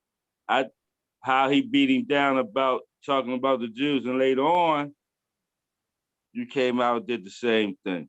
Right. So was it after you got disenfranchised with him, or after the arrangement didn't work out? I don't know. That's a hell of a question right there. Don't right? y'all start saying I said, no, I'm asking questions. I got questions for you. Yeah, you know, that's the biggest lesson that comes out of it for me is the lack of conflict resolution. As intelligent as they were as scholars, they failed to implement the basic principles of conflict resolution. Yeah. I respect the fact that they didn't shit on each other publicly. Khalid never said one bad word about Farrakhan publicly. No. You know what I'm saying? Right. I feel like that was where Malcolm's situation became a lot more complicated, is that he publicly blasted Elijah. Right. And that added fuel to the fire. Right.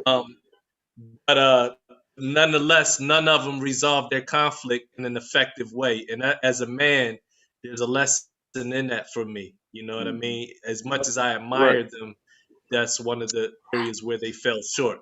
Yeah, I'm glad you said that, Dredd, because you know what? That's something that plagues me, man. This whole not being able to speak about some of their ills. We touched on that earlier tonight. You know, this whole dogmatic mindset that we can't say nothing negative about some of these people, man. You know, not even negative. We can't even voice their mistakes. You know what I mean? As a point of growth for us. Our people, or are you talking about the Jews? I'm talking about our people. We are the Jews. Ain't that the same? Well, let me reiterate that. The Jewish. Oh, well, hell. You mean like a Jew? Yeah, pretty much. Okay, yeah, no, fuck them. I said it. I know they control the airwaves. Fuck it. Fuck them. Yeah. We definitely not getting past 50 views now. We might, you know, they like to hear shit like that. Some of their children gonna love us, man. Don't worry about it. I ain't worried about it. I know you're not. They know what they did. They know what they represent. Yeah. You know what I'm saying? But that's another show. Maybe not. Might be a little too risque. Yeah, I just listen, man. I'm not anti-Semitic. You can't be. I'm anti-synthetic. Right. A black man cannot be anti-Semitic. It's an oxymoron. How the fuck can you? Yo, listen. It's too late. You already Nick Cannon the shit out of our whole show, yo. It's too late now. Well, isn't the whole point of the show not to repeat the mistakes of my ancestors, man? You know, you got diamonds, you got moistenites. I ain't tripping. But Francess Cress Welsing said something real important. She said, until you understand racism and white supremacy, everything else will confuse you. Well, live by that. Well, I'll be the first one to say it. I'm definitely not confused. It is. I understand white supremacy. And anybody got a problem with my remarks, man? Yo, I mean, if you think about things historically, you know what I'm saying? There's really no debate when it comes to that shit. Let's tell the truth. Yeah, it's like they can get mad all they want to. You feel what I'm saying? Like those folks, they can get mad all they want to. We didn't create nuclear weapons. They did. Half of the stuff that's going on right now within the entertainment industry in Hollywood and all this madness and the trickery and all that stuff. Come on, man. We know about the Majestic 12. We know about the whole bunch of shit. You know what I mean? Like, that's so not what the show's about. We digress, and I apologize. The problem that they have is when we talk about it. You know, vampires despise sunlight. And our voice, when you understand how sound waves work, our voice is a projection of light. So when we speak to certain issues, we shine a light on those issues and those people that perpetuate those issues. And for vampire, that's a problem. They don't like manifestos. All they gotta do is read the manifestos, brother. Right. And then you got they got that Kabbalah, whatever they, you know what I'm saying? Evil organization within they folks, man. That's responsible for like a whole bunch of the world events. They can get mad all the hell they want to. When you independent, what they gonna do? When you're not dependent on them, when you're not dependent on them, what the hell they gonna do? That's my whole point. You know we ain't gonna talk about them American ones, the Bilderberger group. You know what I mean? Right. We ain't gonna talk about that. You know what I'm saying? So, Feet, you got anything on Francess Cress Welsing that you wanted to share? Yeah, let's get back on that. For I'll be on Jekyll Island or something. Yeah, I got a clip I want to share. I'm gonna pull it up now, and it's not letting me. It's not letting me do the optimized video clip. I can share sound, but it's not doing optimized. Try it now. Yeah, Henry Clark Jones was gold though, man. It was good. It looked good. No, it's not letting me. Hold on. No, it's not letting me do optimize for video clip. It's just doing share sound. All right. Well, it played pretty good. So try it. See what it does. All right, I'm gonna go ahead and pull in Dr. Francess Cress Welsing.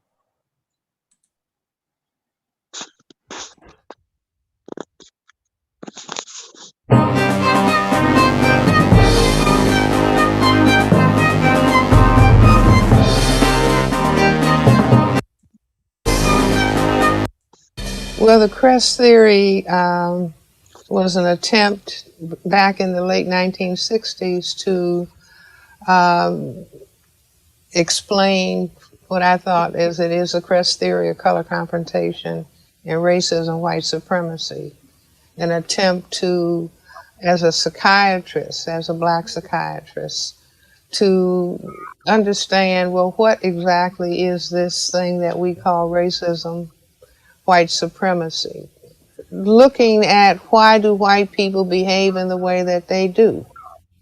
You see, in concluding that it has to do, number one, with their minority status on the planet, their genetic recessive status, in that they could experience genetic annihilation, in that the overwhelming majority of people on the planet are black, brown, red, and yellow, and whites constitute fewer than 1/10 of the people on the planet.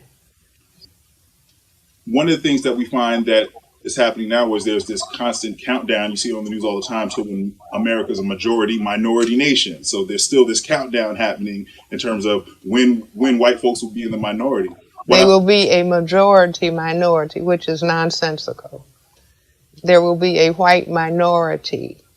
If the non-white, if the black, brown, red, and yellow people are here, they will be the majority and whites will be the minority. You see, and it's a illogical statement to talk about a majority minority. I mean, which is like white supremacy. I still have to put myself on top. I have to pose that I am genetically superior.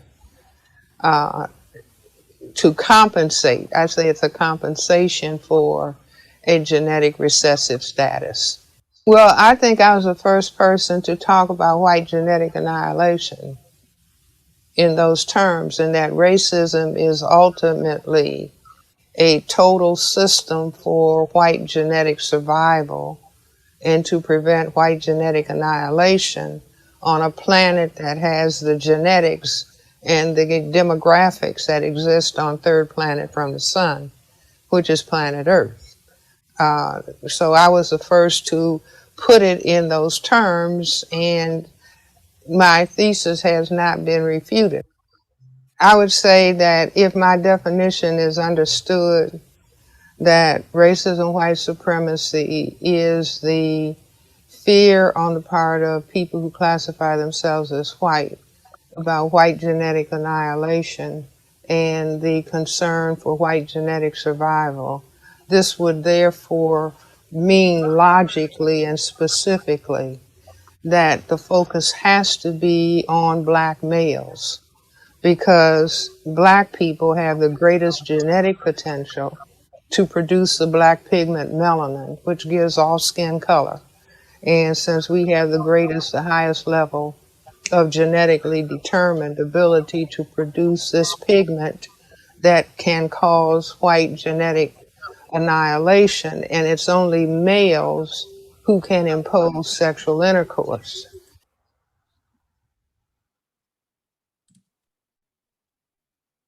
Wow. Yeah. Wow. That's your first No, introduction. man, listen, man. Cress? You already Rip? Good. That's my first That's your introduction to her? Yeah. Well, listen, Okay. man. Welcome. Yepers. Welcome. Hey, listen, man. Here, Welcome, and go you're right here, welcome. bro. Right here, man. Ice and You already space. Rip? Yeah, man. I got to get put on. There's a lot of stuff that You just did. Yeah. So what I admire about Dr. Welsing, a few things, man. First of all, she looks like the mother of the Asian race. You know what I mean? And she has such a je ne sais quoi with words, man. Her mannerism. You know what I mean? She just kind of calms you enough to make you listen. Right, but the right. razor But sharp. I can hear the fire still. I can Well, that's where I'm going next. Yeah. She throwing darts the whole time. You know what I mean? She throwing sharp, well-aimed darts the whole time, man. It erased a lot of doubt. Yeah. About what's going on even today. You know, if people apply that mindset to what's happening with you know, Bill Gates and all these other foundations, man. And this is a masterpiece, brother. And the attack we under now, you know what I'm saying? We spoke about it a couple shows ago, Rip, with the mRNA vaccine. Yeah. Ain't that right? Yeah. You know, that's all aimed at, you know, killing the black seed so they can survive. The only way they can survive is to eliminate us. Let me go ahead and read this part, Bill. This is going to just basically amplify what you just said. This is taken from like page 3. Now, look how thick this book is, right? I'm on page 3, right? Look how thick that is, right? I'm on page 3. So I'm gonna read just a little bit of this. And this is like the introduction of it. You feel me? So it gets deeper, but I'm gonna read this, right? She credits like one of her teachers as Nellie Fuller. So she's just referencing some of his work. So she says, Fuller explains that racism is not merely a pattern of individual and or institutional practice. It is a universally operating system of white supremacy and domination in which the majority of the world's white people participate. He discounts the validity of theories that recognize the evolution of economic systems as the origin of this state of affairs. Instead, he reveals the inadequate analysis of such theories by suggesting that various economic systems, such as capitalism, we talked about that, communism and socialism, have been devised and used and refined in an effort with the primary goal of white domination. So she's putting it out there. We talked about white supremacy, right? As one of the top dogmas, right? Yep. That's page 3. It's simply a plan, man. You know, you don't have to be a rocket scientist to understand what's going on. That's page 3. But it would help you. It would help you to accept that as credible information. Oh, absolutely. Yeah, I mean, you know, we all know what's going on, but for the people that don't know what's going on, we got to get out to those folks that don't know what's going on. Like with me, you know, being involved in all the stuff I've been involved in over the, you know, the course of my life, a big chunk of my life, you know what I'm saying?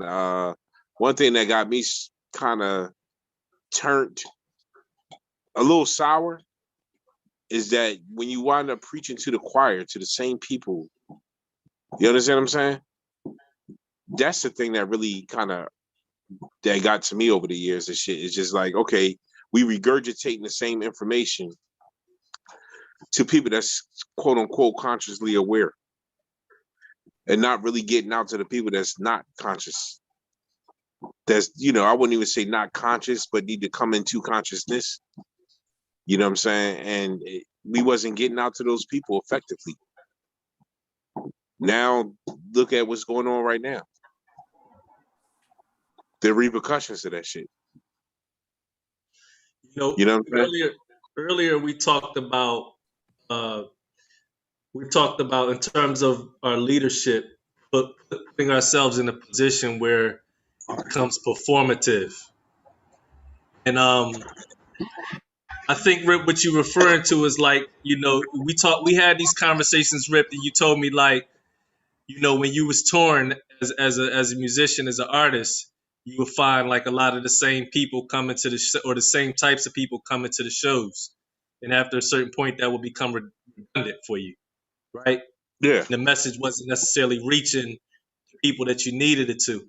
I think that's one of the dilemmas that we deal with in terms of media and perform and becoming, once it becomes performative, and there's a compromise. We talked about this earlier. There's a compromise that takes place, even when it's not even to our own fault, even when we're not trying to participate in that compromise. You know, when our message and our leadership becomes a performance, it shifts the dynamics of it. It shifts the dynamics of who it reaches. And I think that one way to resolve that, for me, I think we talked about this in one of our last conversations. For me, I learned that is to appreciate my journey just as much as my destination. So that part of your life was a part of your journey that was necessary to empower you, so that you can move so that you can transcend into the next phase of perpetuation of your message or your movement. So that part, I could agree with that. I could totally agree with that. You know what I'm saying? Totally agree with that. Because during that course of time, I seen, like, it's no question in my head that it is not a higher power, a God, so to speak. From the stuff that I bear witness with. You understand what I'm saying? And if it wasn't for hip hop, if it wasn't for me rhyming and putting the message in the lyrics, I wouldn't have got a chance to bear witness to see that or experience that. You understand what I'm saying? So I'm not regretting none of it. It was definitely a blessing. But you know how people got their gripes, we put we put out our music, and the people that we go to do when we go do shows, the majority of the shows was all benefit concerts that benefited people that was throwing the shows, wasn't benefiting the people that we was doing the shows for, like your Mumias and your Leonard Peltier and a lot of political prisoners and stuff like that. It didn't really go to them. It just primarily was the organization was using us to make their organization look good and generate money. As far as our CDs and stuff like that, how could you sell CDs to an audience of broke ass people? Feel me? And I wouldn't even say broke. You know what I'm saying? Because they go spend their money on something else, but don't support. You know, your story reminds me of an experience that I had.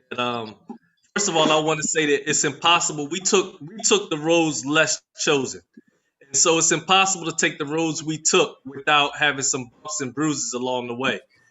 Your story reminds me of an experience that I had where I drove to New York with Pam Africa one time. Pam and I went to New York to go do an event. We had another sister in the car, and when we got there, I was mad uncomfortable. It was like white people doing the event. It was like some hippie folk singing type shit. You know what I mean? And at that time, you know, my vibe was like, yo, if we, you know, my vibe was fiery. You know what I mean? So when we got there, I was like, man, I'm not feeling this at all. I decided to just take a little walk. You know what I mean? I went to Starbucks, chilled in Starbucks for a minute, ended up sitting down talking to a sister, you know what I mean? Before I know it, hours had went by. I'm like, oh shit, let me get back to the event, right? I got back to the event, the doors was locked, everybody was gone. And Pam Africa, Ramona Africa, everybody was mad upset with Elanaja. Like, yo, how you just gonna bring you out here and leave you stranded? You know what I mean?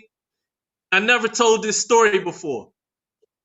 But for me, it was the type situation where when I got to the event, it was just like I just felt like this wasn't really in alignment with what the mission was. Now I understand Pam was similar to Fred Hampton in the sense that he was about unifying with all peoples. You know what I'm saying? Right. You know, and I was about that too to a certain degree. You know what I mean? After once it got past a certain point, you might have to coach me, or I might just reject it. Like once we start getting too involved with white folks, and you know when you're dealing with that movement, you know what I mean, it's a lot of hippie white folks that latch on to that. You know what I'm saying?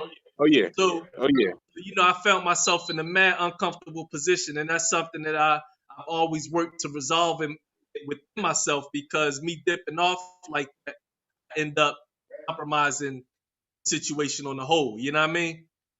Right. I don't think that, you know, your feelings is valid. Like, you know, at the end of the day, you can't go to a rap concert. Most big rap concerts you go to, whether you're dealing with gangster rap or the Roots, it's gonna be an all-white audience. Like, you know what I'm saying? Like, so for us having a revolutionary mindset, and then we get around certain people that got certain vibes, especially some of these hippie folks that be on some bummy shit. Like, some of that shit be making us mad uncomfortable, rightfully so. You know what I'm Especially saying? when you see, I mean, back in our days when you see cats drinking and burning sage at the same time. Or snorting coke, and all that type shit with it. Like, you know what I mean? That's a no-fly zone in our culture. You know what I'm saying? You can't mix those two, fire, water, and sacred medicine. That's just, you know, you just don't do that. You know what I'm saying? But see, and that's scratching the surface of the shit that some of those outer cultures come in with. You know what I mean? Right. So I say that to say that, you know what I mean, our frustrations are valid. You know what I mean? Our need to develop resolve within ourselves with that is just as valid, because ultimately I feel like there's lessons even in that, and that's part of the journey as well. You know what I mean? And I just learned to take all that shit in stride. You know what I mean? And just keep moving with the mission. And you know, and that's just, again, like you said, scratching the surface. But yeah, back to the original statement is that getting the message out to our folks, man. You know, I look forward into us having a discussion like, okay, pretty much who, what, where, and how, and a solution. So I say that to say, I think we should do a whole segment on Aleister Crowley, Helen Blavatsky, whatever her name is, the Rosicrucians, and all these people, and have a good topic of discussion on that to show you who. We can talk about the people that's behind the cabal, and you know what I'm saying, and George Washington. Yeah, and have that. Thomas Jefferson. Yeah, they expose the people. Barack Obama. Yeah, all those people.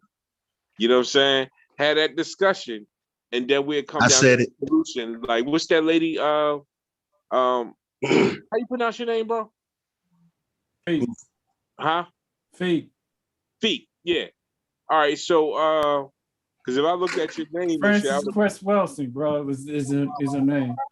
yeah, and then we could start talking Dr. about more Francess of the Cress. solution. We can start talking about more of the solution, which that book that you just mentioned.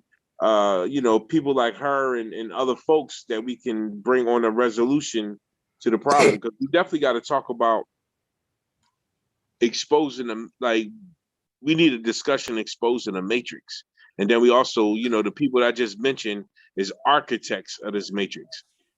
You understand what I'm saying? But a lot of people don't understand what the matrix is. Here's the thing, bro. People don't want to know how the sausage is made, bro. If you eat sausage, they don't want none of that shit, man. This culture, man, that we living in, man. Listen, I'm not gonna do a mill and talk about nobody, and damn it, get our show killed. But I'm gonna say this, man. As a whole, our society is dumb as fuck, man. In terms of, I'm not saying dumb in terms of like science and all that other shit. I ain't talking about that type of dumb. I'm talking about dumb in the creation of this shit. That's what I'm saying, dumb as in. I ain't talking about the arts and all that book literature. I ain't talking about that type of dumb. Because aristocratic shit. Listen, we didn't read a lot of that shit. We wasn't even allowed to read for a long time. So I ain't talking about that was type heavy. of part. Now that was heavy. What I'm talking about is we're dumb in the fact that we don't know how this shit is created. We don't even know how this shit is built. When they talk about secret societies, we're like, well, what secret society, man? What are you talking about? Yeah. You know what, Fig? I'm gonna say this. Yeah, secret societies built this shit. I'm gonna say this. Go ahead. Let me slow you down for a minute. I'm gonna say this. I don't think the people dumb, man. I don't think they stupid. I think you want to know some things, certain things you don't want to know. You know what I mean? That bubble is real, man. And motherfuckers gonna find their happiness there. You know, ignorance is the choice as far as I'm concerned. And I'm not disagreeing with anything you said. You know what I mean? But like you said, like you started off, people don't want to fucking know how the sausage is made. They just want to eat the goddamn sausage, man. What you talking about all that shit for? It's good. You know what I'm saying? But if that's the case, man, you can't complain about how the shit is rolling. Because no, what I'm saying is we can't. Shit is written already. Exactly. If we do it in their system. If we keep playing it by their rules, if we're trying to beat them at their own game with their ball, that's a steep hill. All right, you know something? It ain't like we got to reinvent the wheel, right? Because I look at it like this, right? Some people, a lot of people, you'd be surprised. A lot of people that's consciously unaware, they know something's not right, but they just can't really pinpoint what's not right. And I'm talking about younger kids, like in they 20s on up, right? Even some grown people older than all of us, you know what I'm saying? That just didn't know, they couldn't pinpoint where it's coming from. You understand what I'm saying? I think that'll be an ill discussion, because if you look at people like Alex Jones, that's how he got his following. You know what I'm saying? Of course, he used the complexion for the protection. You know what I'm saying? But he got a huge following first, exposing who these people are. You know what I'm saying? But one thing about Alex Jones, he made a U-turn on not saying that they targeted towards people of color. Just like that lady was that was just speaking, for the survival of the white race is their main agenda. You understand what I'm saying? But I think it'll be an ill ass show on how we can compose the architects of this whole worldwide matrix. It's not just the United States. You know, we all know that, right? the architects of the Matrix. What is the Matrix? Well, Now, I think a lot of people don't understand what the Matrix is. I feel you. I think we scratching on that tonight, Rip. You know what I'm saying? Scratching on that tonight. I mean, we talking about some great people, man, that had some great intellect, man, and some great vision, and left us a roadmap. Right, You and know, that'd be more towards the solution. You feel what I'm saying? But in order, you can't discuss the solution without exposing the problem to the people. Well, I think a lot of the young people who are in the Africana studies or that track of study get a little bit of that from whatever teachers that they get. They kind of go all the way back into Africa and talk about kind of like what Dr. Heinrich Clark would talk about, how this whole thing was built. He even goes all the way back into like Espanol and how they were, how they broke away from Africa, and that's where you gotta get it at. And Portugal.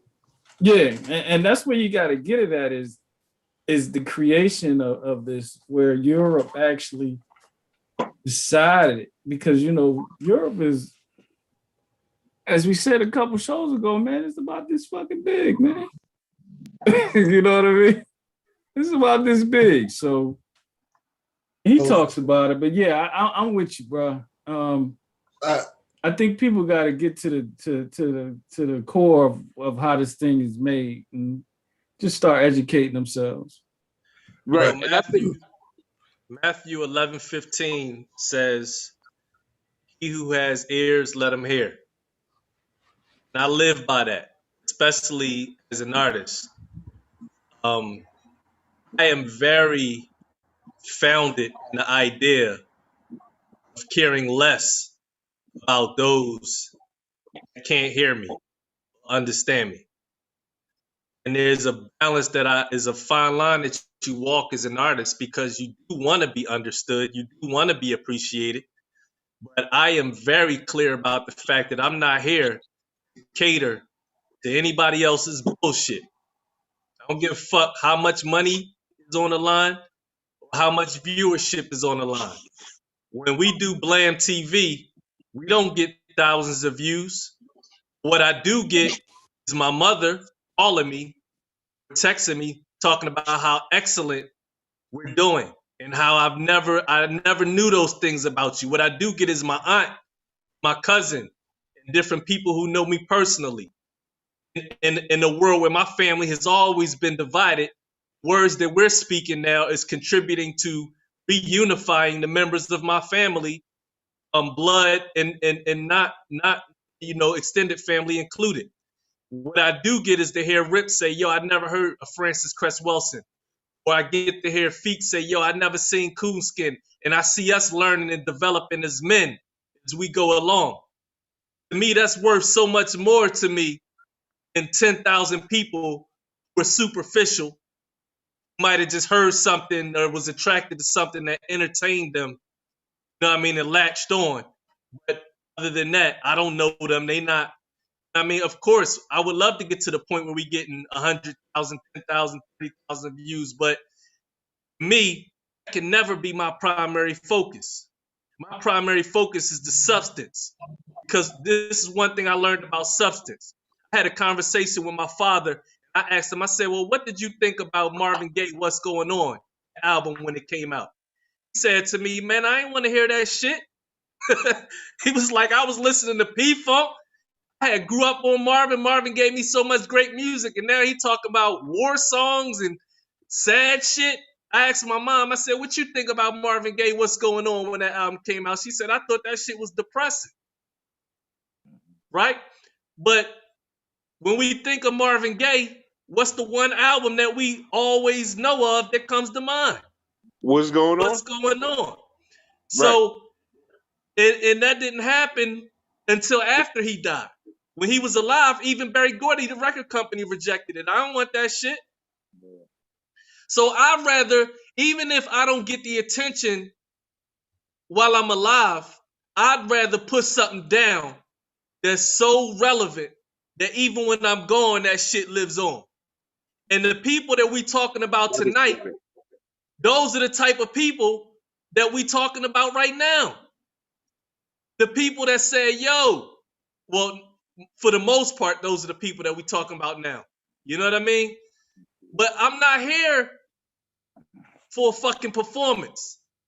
I'm not here to cater to those that need to be catered to and coddled and pacified and tricked into following me. I'd rather say what the fuck needs to be said, for better or for worse, and let the chips fall where the fuck they may. Holla at me. Wow, I see. I came back. I came back in the middle of something. Yeah. If you keep talking like that, you're gonna get a whole lot of followers, Kelly. Data. You know what I'm saying? You know, people get attracted to those type you know, the fire behind your words, you know what I'm saying? Straight up. Yeah, I can agree with you on that one. We continue to do us, man. You know what I'm saying? Continue to do us, and it will evolve. And just like you said, those that have an ear will hear. You know what I'm saying? But on the flip, you know, I play devil's advocate sometimes. You know what I'm saying? We still don't want to throw rocks at a tank. If we at war, then we got a plan as generals for war and fighting effectively. I Because we agree don't have with that you much on that, time. man. Time is not on our side, bro. You know what I'm Yeah, saying? that goes back to that paramilitary thing that we talked about. I'm me, gonna say this real quick, Greg. That comes. Let me say this real quick before you start again, please. I got a question for you. Is Suicide Letter available digitally? Huh? Yeah, on my website. Okay. Oh, okay. On my website. I wrote an album. I wrote an album called Suicide Letter. Yeah. I was just banging that today, son. Oh, damn. I didn't even hear that, Killer.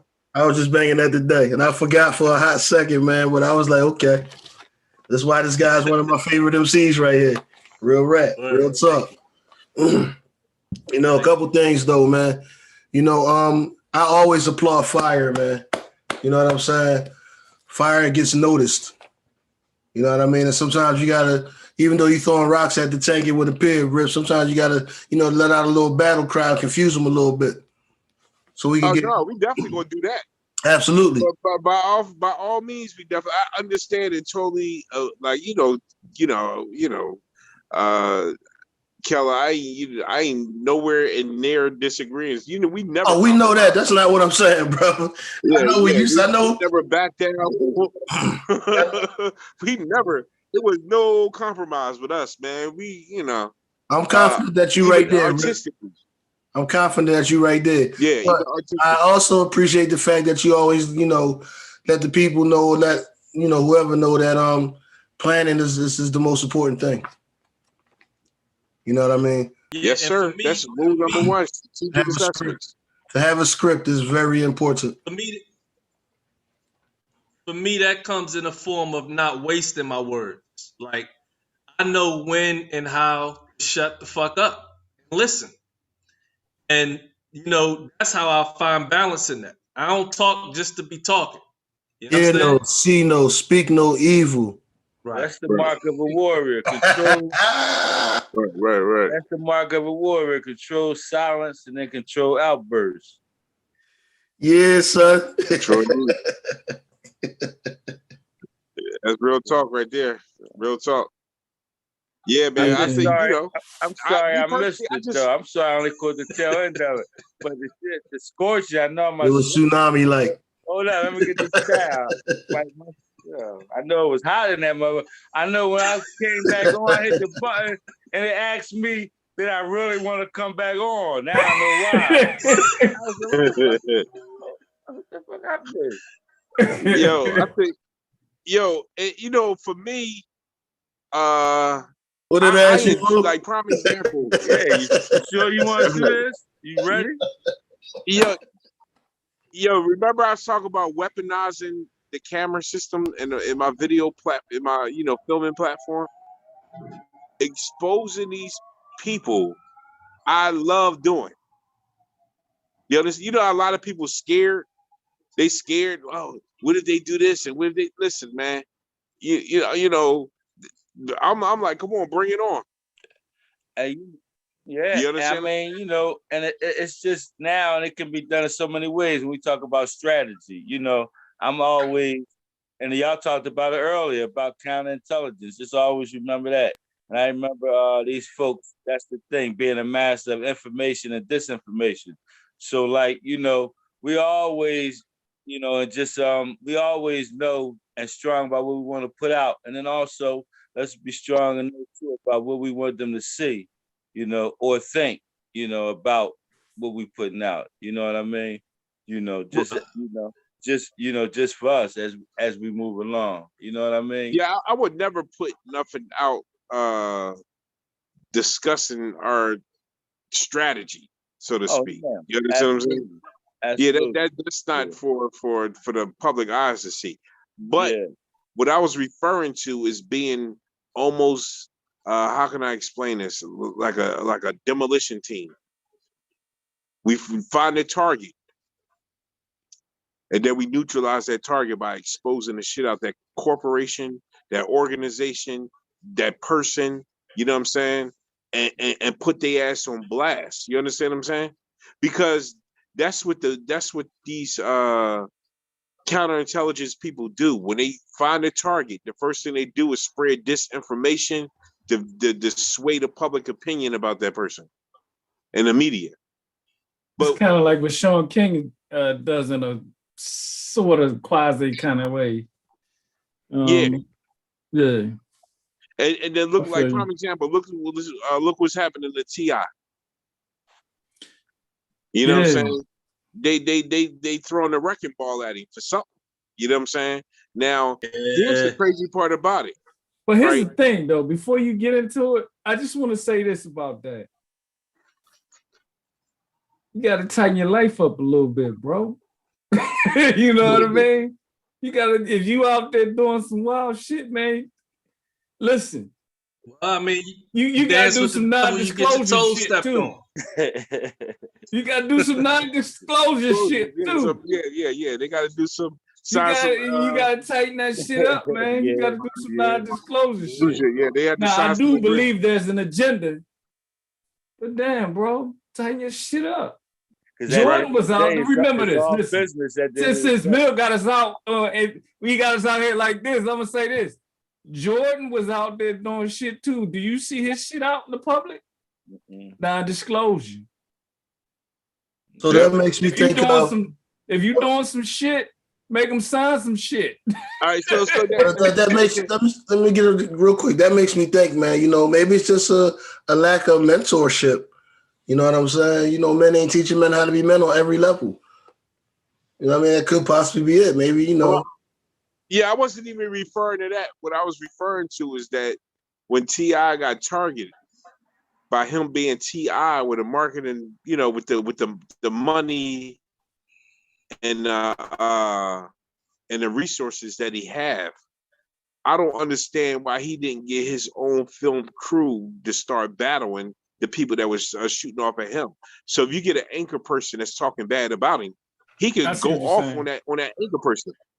On an anchor person, whether it be, you know, whoever it is that's you know, like prime example, I'm just hypothetically speaking, right?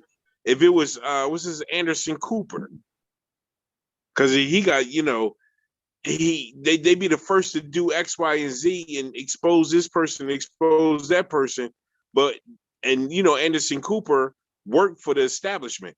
So I don't understand why nobody's shooting off at Anderson Cooper and exposing his ass. You know what I'm saying? I mean, the type of moves you talking about making are the kind of moves that you usually contemplate when you have a grounds to fight on. When you have a reason to fight back. When you know you've been out there dancing with the devil Your hands is filthy. Yeah, dirty. exactly. We can't. Right. All we doing is exposing each other at that point. You know what I mean? We just throwing mud on each other. That's what they would be doing. But yo, what did I and not the sidetrack? Did I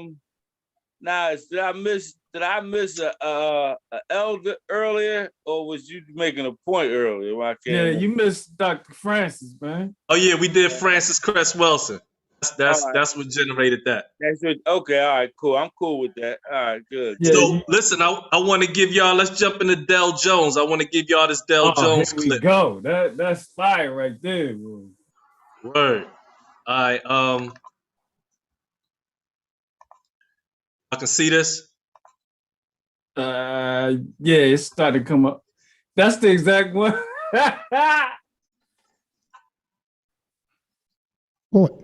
But since we, the people dark in the blue, has not developed ourselves as the authority in our hoods, they play that game with us. We'll get a special prosecutor, okay? It's like having the clerk walking with Mandela, hand in hand, and he responsible for the slaughters of our children in Soweto.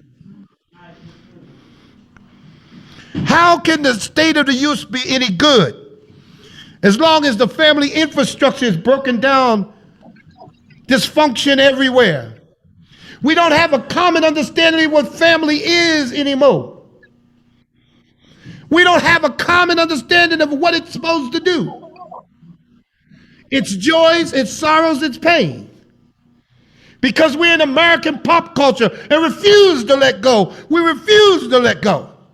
Tell you what, if they told black people that you will be a full citizen of the United Snakes of America, if you killed all the militant, radical,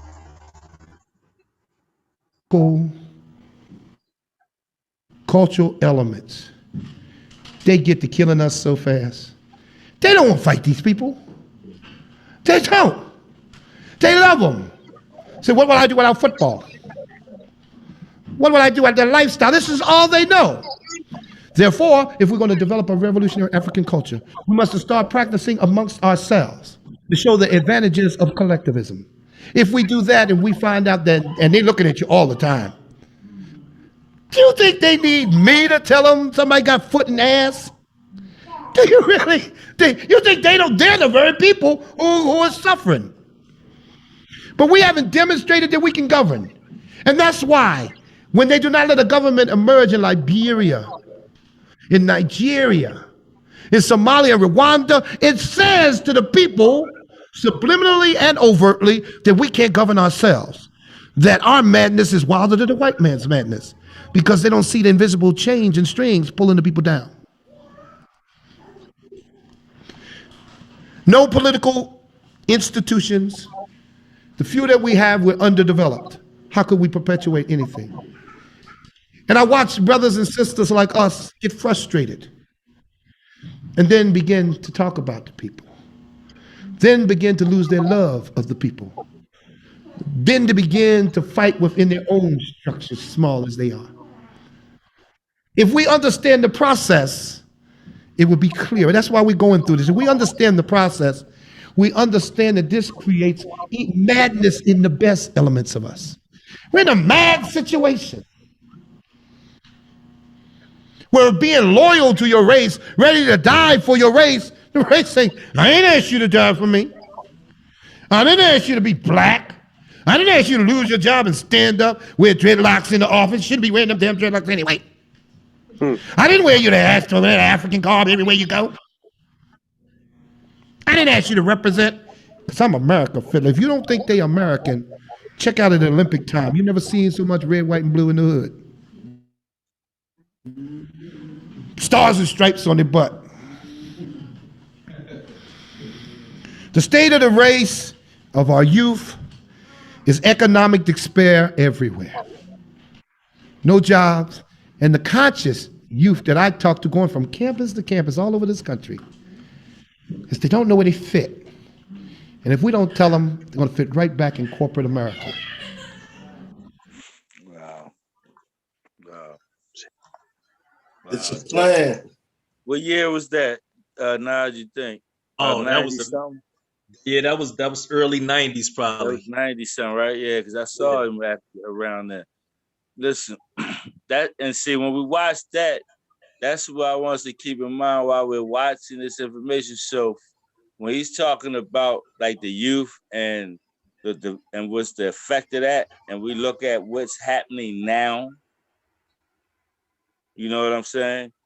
You know, as we fast forward, you know, that's heavy. Yeah, and it's crazy because he really picked up where we left off in the conversation, where he like, yo, you know what I mean? You trying to figure out how to talk to your people, and at the end of the day, your people don't want to. A lot of your people don't want to hear that shit. They like, I ain't asked you to speak that black shit. Yeah, that's crazy. It's funny because it reminded me of what Morpheus said in The Matrix. That people was willing to lay down their lives because they believe in that shit. Absolutely. I forgot what general it was, but he was talking about war. He said it was an interesting thing. He found out that men will die for metals. That's crazy. School system, man. Think about it. Deep as shit too. Yeah. You know, he said in that speech a little earlier that we turn our children over. And we said he said we. I forget how he said it, but the way he said it was so powerful. He said, he basically said if we don't straighten them out, man, we hand them back over to corporate America in the nutshell. Well, even so, he was talking about how we just hand our children over to be destroyed. Basically, that's what he said. Corporate America, man. You know, to the wolf. That is the apex of what is modern day white supremacy. You know what I mean? So when I say we hand our children over to that, man, that's a grave injustice. You know, he talked about how, you know, when our people reject us and they reject our sacrifices, how we deal with the dilemma of losing love for our people. You know what I mean? That's where I'm going. And that's kind of what we was talking about, Rick. You know what I mean? Like, you know, those bumps and bruises that we experience along the way. You know what I'm saying? And that's why I said I just came to a full conclusion that, you know, I'm gonna do my best to communicate and do what I need to do, say what I need to say. But my focus can't be on who getting it, who not getting it. Cause I learned early in the game, man, that should have drive me crazy. Oh, you know what I'm saying? And this thing that we dealing with is about our personal development as much as it is about transmitting or communicating a message. Absolutely. You know what I mean? So I can't afford to neglect my personal development in the process. I can't afford to put myself in a position to lose love for myself or lose love for my peoples based on the fact that people can be ignorant. I mean, I've had people come up to me and just straight tell me, listen, I don't want you to say nothing about what I'm doing.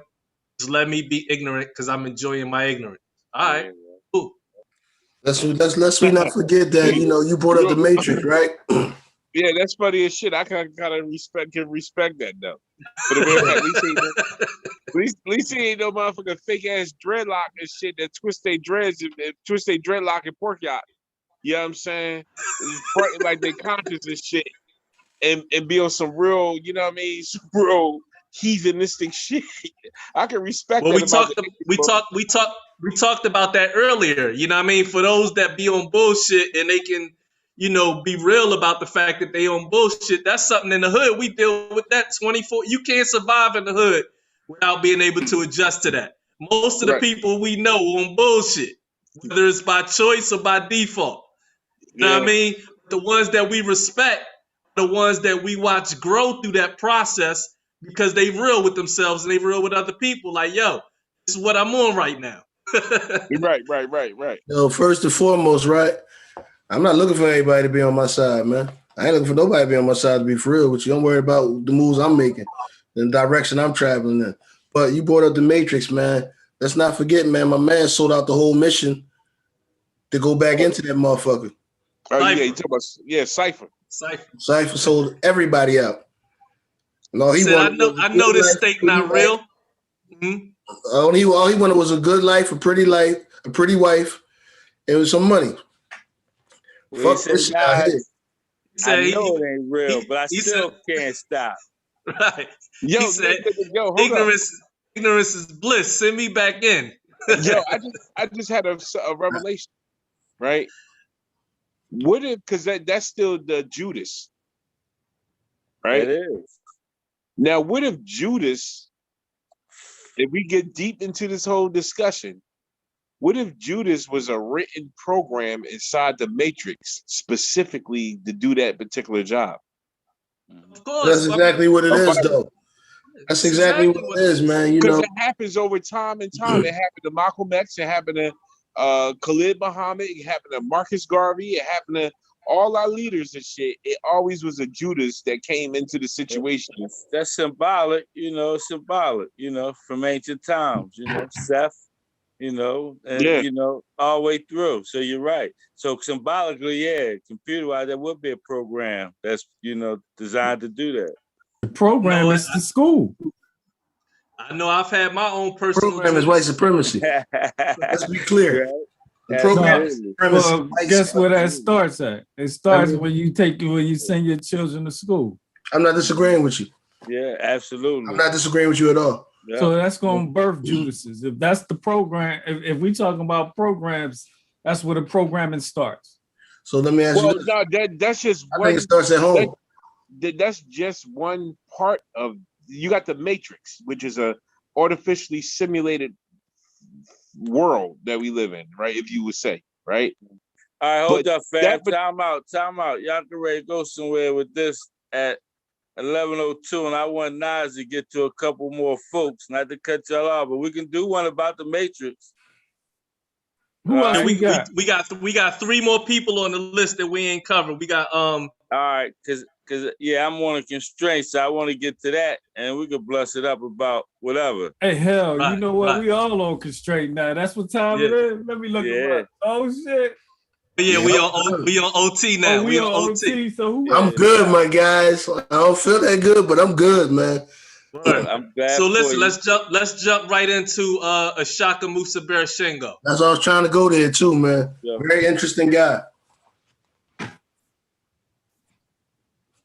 Very interesting guy. Hey, it's me, your skin. I crave being done with acne, but treating leaves me red, flaky, irritated. CeraVe Acne Cleanser. Foam. Benzoyl peroxide. I'm gonna let the commercial run out. So I'll just introduce Ashaka Musa Barashingo, man. He went to theology school, similar to myself, man. And he came out just dropping jewels.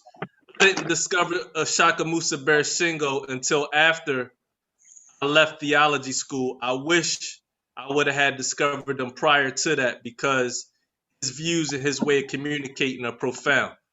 So here we go. Ashaka Musa Barashingo.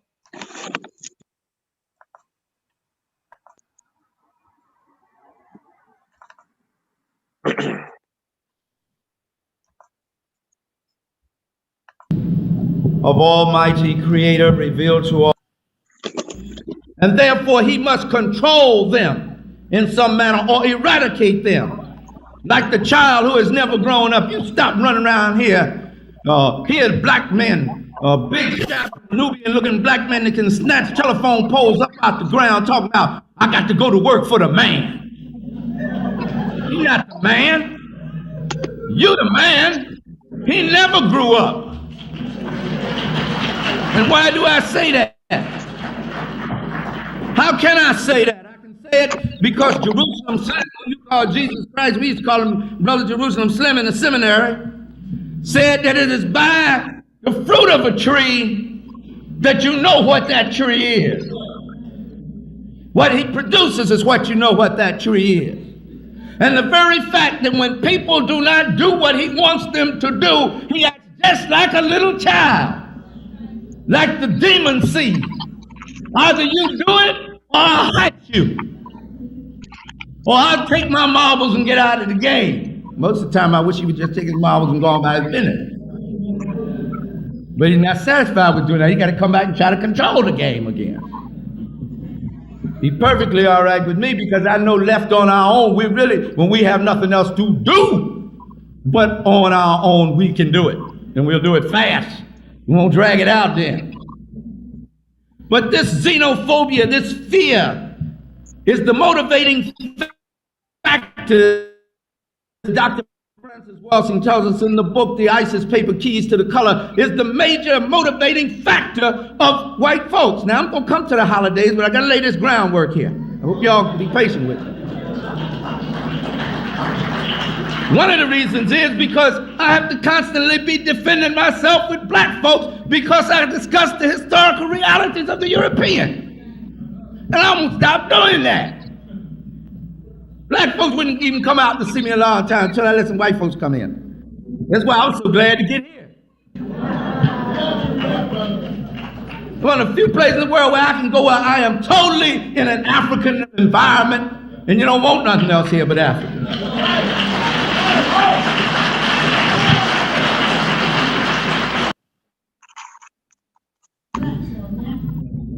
Not a privilege, blessing. Let me get off of that a minute.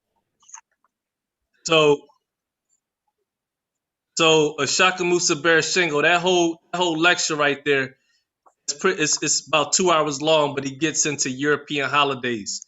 And he breaks down the specifics and the history, Christmas, Valentine's Day, Easter, and all these European holidays. Way too much information to, of course, watch it all tonight, but that's just a little sample. And they got a book right there. What's the name of that book? African People and European Holidays, a Mental Genocide. Highly recommend that book. Highly recommend watching that lecture. But what was interesting about that lecture, one, is that he referenced Francess Cress Welsing, and two, if you notice, there's a common thread where they all saying the same things about communicating with black people and black people not being able to receive them. So this seems to be a common thing that we deal with. We might as well just accept it for what it is. Keep it pushing. You know what I mean? That's something that I learned from watching them. So these were great scholars that dedicated their life, you know what I mean, to education. They went to college. They went through universities, you know what I'm saying, highly educated. Black people still wasn't trying to hear it. Right. I went to theology school and I dropped out. So if they wasn't trying to hear the scholars that graduated and that got the credentials, I really don't expect them, some of them, to listen to what I got to say. You know what I'm saying? So I just accept the reality for what it is. You know what I mean? And keep it pushing accordingly. But that's just a common thread that I notice all across the board. But yeah, definitely that book about European holidays. If you can still find it, I would recommend getting it before it's out of print. Absolutely. It's a hidden gem, man. You know what I mean? A very misleading title. You know, a very misleading title. You know, what he does a masterful job of is bridging the African diaspora with scripture. And he gives you, you know, the black representation of these characters in the Bible, representation of these characters in the Bible with validity, you know, and how the information was siphoned and restructured and then, you know, dispersed back to the people. And it's a very easy read, to be honest with you. It's a very easy read. Dope dude. Yeah, I'm gonna have to. It's funny you say that, Naj. It's some of these books, man, you can't find them. Mm-hmm. Yeah, some of these books that I own in the 90s, man, I see online now over $1,000, man. One book by Carol Burns, Chemical Key to Melanin, The Chemical Key to Greatness. I own several copies of that. I done gave them all. I used to give books away like it wasn't nothing. Absolutely. And now I'm seeing that same book for almost $2,000 on Amazon. I can't even get it no more. Yeah. That's terrorism. You know what I mean? I might be able to find a couple lectures, but I'm figuring if I can, because I know we used to do a lot of audio too back in the day. I'm trying to have some stuff converted. Yeah. But like Nas said, a lot of that stuff, man, you can't even find. You can't, man. I went to go on Amazon I forget what I was looking for, man, but the price was like $550. I was like, whoa. Mm-hmm. So $550. speaking of books, we didn't get too heavy. We didn't get too heavy in Dr. Ben, but I think Dr. Ben has a book. He wrote They Came Before Columbus, right? Yes. Yeah, Dr. Ben. I gotta This is my other copy of Dr. Ben. Ishkash Musa. No, Dr. Ben didn't do Before Columbus. No, That was Ivan Serkin. That was Ivan Van Sertima. Okay. Yeah. that was They Came Before Columbus with Ivan. Hold And up. what was Dr. Ben's book? Hold up. He did a couple. Oh God damn! I think I got pens in here. No. Hey, I'm gonna say this too to you, son. Like you talked about, reaching the mass and so forth and so on. That's why the mathematics always kind of stuck out to me, man. You know what I mean? It kind of made sense of that perilous journey. You know what I mean? Oh man, Dr. Ben got several books out. Yeah. Oh Black yeah. Man He got a catalog. Dr. Ben got a catalog. Yeah. Here it is. The Bible, Africa, Mother in the Western Civilization, Cultural Genocide, Black Man in the Nile, the myth of Genesis and Exodus, We the Black Jews, African origins of major Western religions, the Black Man's North, East Africa. I mean, the list is endless, man. Oh, no, wait. Yeah. I'm sorry. A few of these that I read wasn't by him. The majority. Oh yeah, all those that I just read off was by him. Yeah, that's all him. Yeah, he got a catalog. Yeah, so I haven't even scratched the surface of reading them joints yet. Now it's awesome. I've had that one, and it was another one I've had by him. But I've got a few lectures as well, though. And then Anthony Browder has a good book. We want to mention him. Contributions of the Nile Civilization. Yep, absolutely. So on our list that we haven't mentioned yet, and I saved these last two because they dealt with a whole different subject matter that's still relevant to the whole, and that's our eating habits.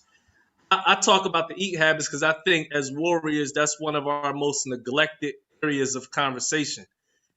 And even with our women, like our women are well, men and women alike. We're supposed to be, our kitchen is supposed to be our laboratory, and we're supposed to approach it with a science, a sacred science. And we've lost that. We've been conditioned to move according to somebody else's culture in the manner in which we prepare our meals.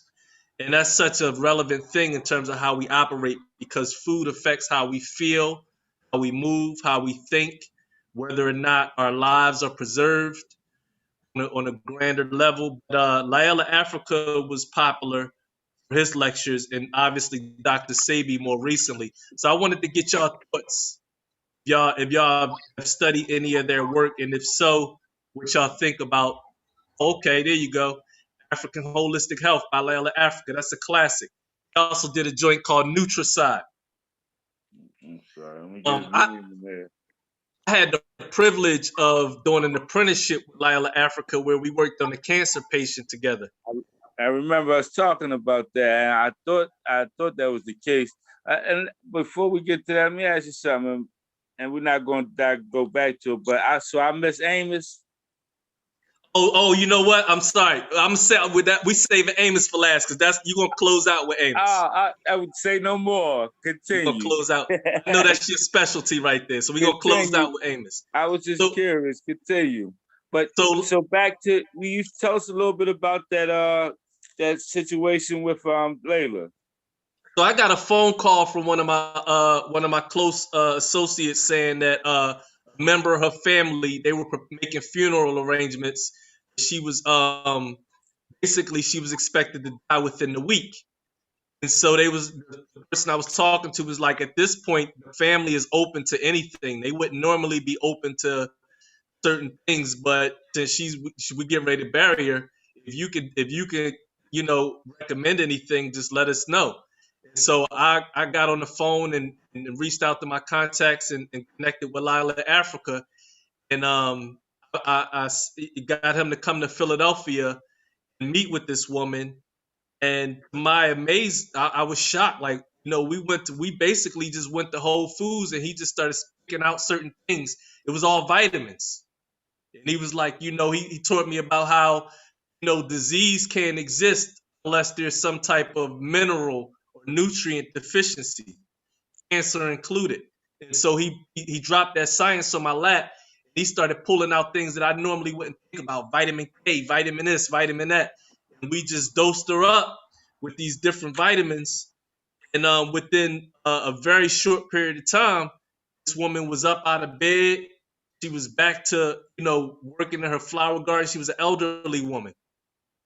And, you know, shortly after that, you know, her family, you know what I mean, responded like a lot of Black people often respond, like, fuck out of here with them vitamins and shit. You know what I'm saying? That type of response. Right. And so her being an elderly woman, you know, it wasn't, you know, that difficult for them to create a wedge. You know what I'm saying? Yeah. Eventually, once the work was done, you know what I mean, and they came in with a power trip mentality, wow. The woman ended up dying. Wow. But it was an amazing experience because, for one, I like the concept of showing and proving. Yes. I like seeing evidence. Yes. So when Layla came into town, yes, and he made that happen, and I saw it with my own eyes, and not only saw it, I participated in it. You know, I was like, wow, okay. At a young age, I realized, like, all right, you know what I mean, mineral deficiency is a big deal. There you what go. we dealing with.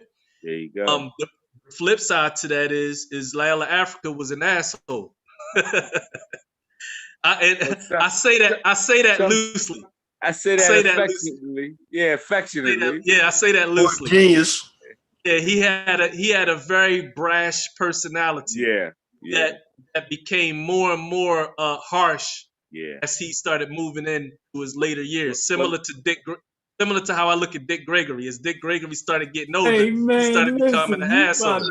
Well, let me ask you. You about to get me going on Dick, man. But let me ask you, and I want you to finish your point. Is that back to what Del Jones said about how dealing with the people can make that harshness?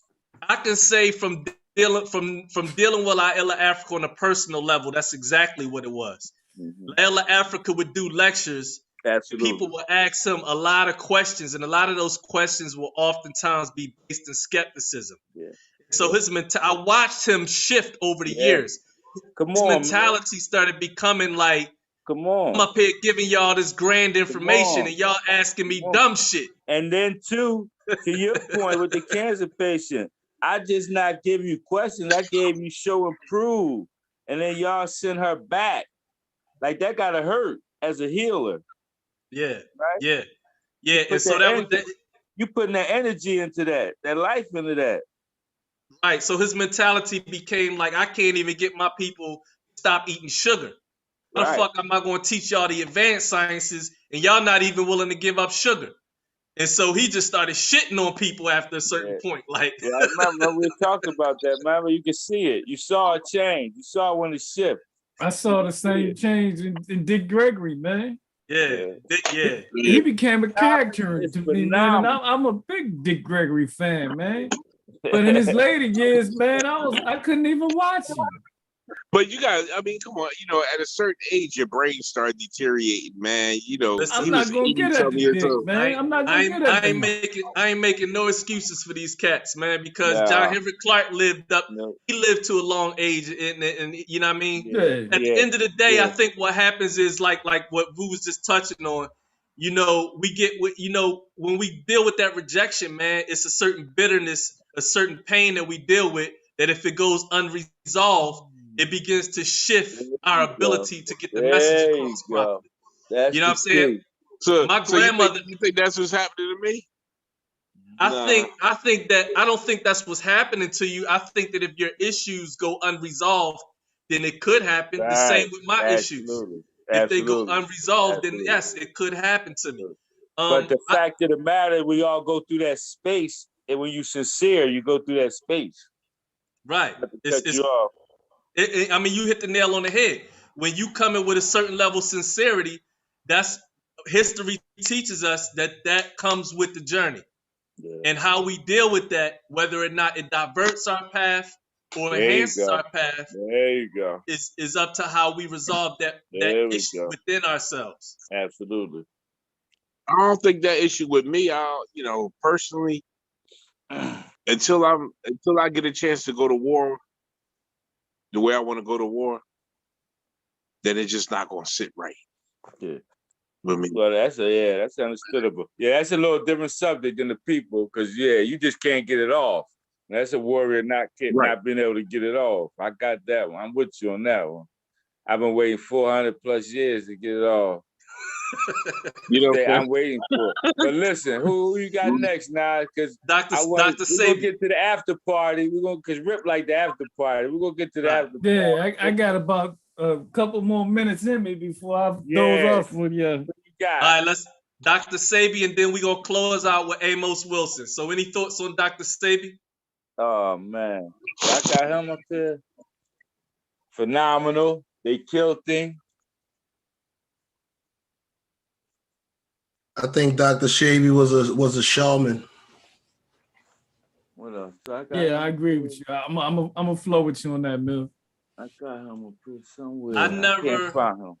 I never had Dr. Sabi was somebody else that I was closely connected to. We didn't cross paths personally, but many of his disciples who were on a personal level with him, I was right there, and they used to give me a lot of his different herbal remedies and stuff like that. Yeah, I never had a final conclusion on Dr. Sabi, aside from the fact that, like I said, anybody that's in this thing pushing for our betterment, I can respect, to a certain degree. When you closer to people, you see more. You know what I'm saying? Yeah. That's my experience with Dr. Sabi. Yeah. One of the things that I did observe is that the women, a specific woman in his life, played a major role in a lot of the things that he got credit for as Dr. Sabi. Yeah. My thing at the time with Dr. Sabi was, at that particular time was, okay, the claim is that even though, he say he never said it directly, that he built his fame, he built his platform off the idea of being able to cure lupus, HIV, cancer, etc. Me being who I was at that time in my life and the fire that I was dealing with was like, I see people dying in the hood, that shit every day. You got the cure for that shit. Don't walk around me. Like, what the fuck is the cure? You know what I mean? Right. And all I was getting at the time was that mucus is the cause of all diseases. And I'm like, all right, I get that, but it ain't enough for me. So at the same time, there were certain things that I could appreciate. I appreciate the fact that a lot of people brought a lot of people into the consciousness of eating better. You know what I mean? I do respect that. Right. Yeah, so that's basically where I'm at with Dr. Sabi. Yeah, I got a question. Right, because I got put on Dr. Sabi, later down. I got put on him. Do you think they Dillarized him? As far as what? Jay Dillardy, meaning that he was a great man when he was alive, but he was super great when he died, like they did Jay Diller. I think what happens with what happens with people like Dr. Sabi, man, is some kind of way, man, a negative personality of his is introduced, and that becomes the focus of everything. You know what I mean? I think what's more important is what he was saying. Whether they were quote unquote all of his recipes or not, man.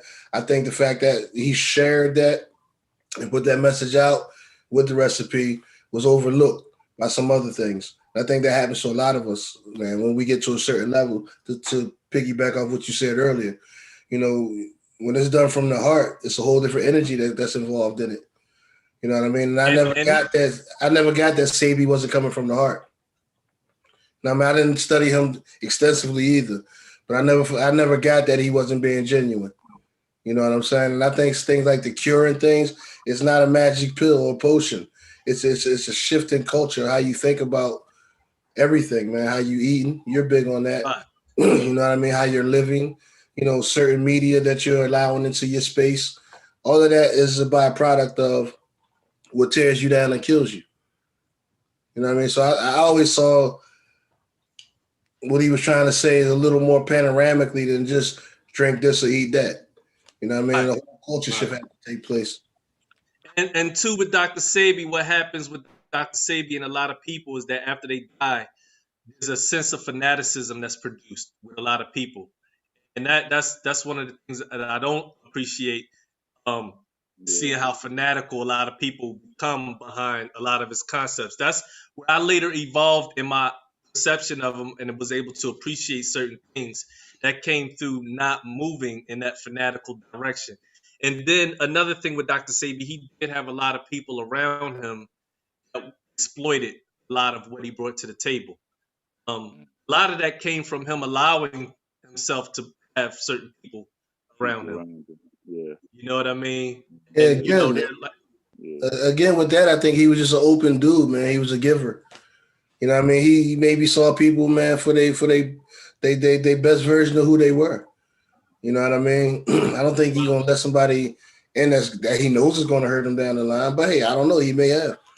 You know, I think naivety set in there a little bit because he's a healer. You know what I mean? Who don't like Dr. Sebi? You know what I mean? right. Yeah, he was having babies in his 80s. Yeah, he was definitely getting his Bob Marley on. Yeah. I think that happens too, man. Like, why do we worry about that? Why is that even an issue?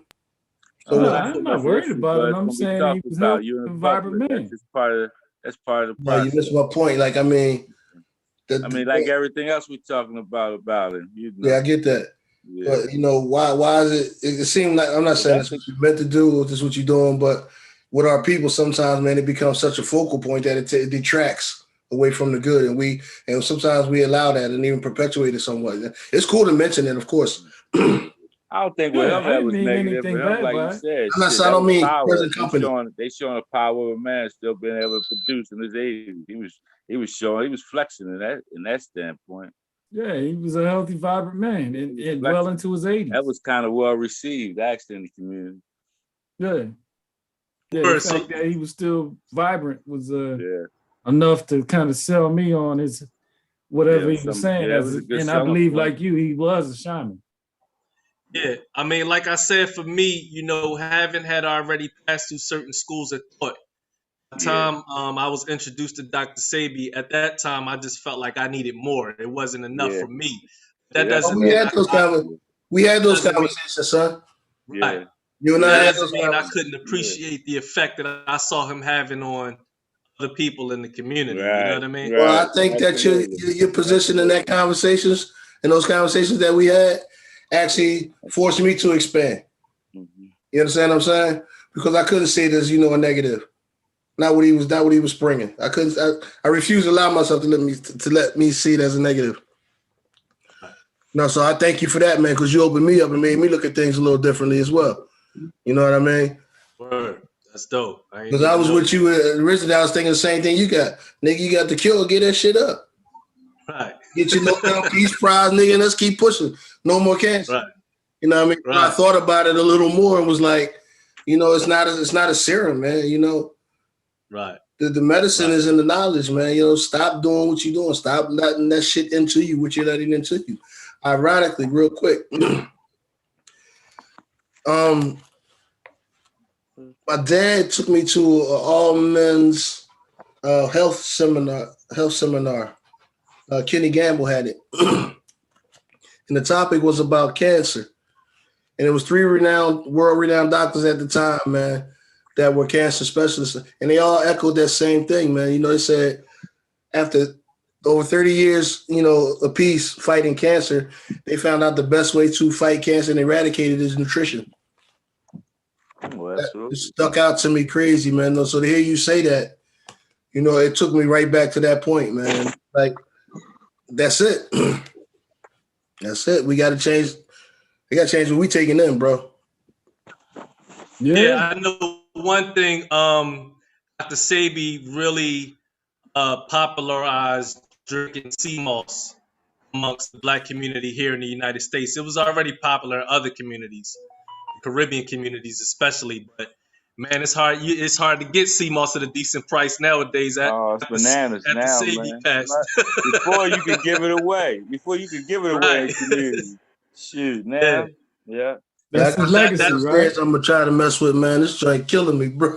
Oh yeah, that sea moss to knock that out, you man. That sea moss is magical, man. Yeah, Yeah, I'm yeah. gonna find out. 92 of the 94 minerals, is that right, Yeah, Dred? Or 94 to 98, one So of it's them. basically seaweed, right? Yeah. Not yeah. basically, but just on the same level. Dred, but can I give honorable mention to I would like to give honorable mention to Queen Afua. Oh yeah. To somebody else is on the tip of my tongue. But that's just, that's just a shout out, honorable mention, Yeah, I'm glad y'all gave up props to Tony Browder, man. I love Tony Browder's work. Yeah, since another honorable mention is Sister Beverly. She has a restaurant called I think it's called All the Way Live in Germantown. If you haven't eaten at her restaurant, take a trip up there. You know what I mean? And she be dropping jewels. You can sit down and do a consultation with her. She'll drop some serious jewels. Worth I the mean, trip. Worth the her trip. insight is amazing. The food is amazing. You know what I mean? Absolutely. Right there in Philadelphia. Absolutely. And since we're in Philadelphia, Sister Atiola Spirits First as well. Oh yeah, Mama Atiola. Yeah, Mama Atiola Spirits First and 48 and Spruce. Same vibe, same food, same everything. Absolutely. Word. Yeah. So let's close out on Amos Wilson. I'm gonna pass the mic to you, Vu. Take us home. Oh man.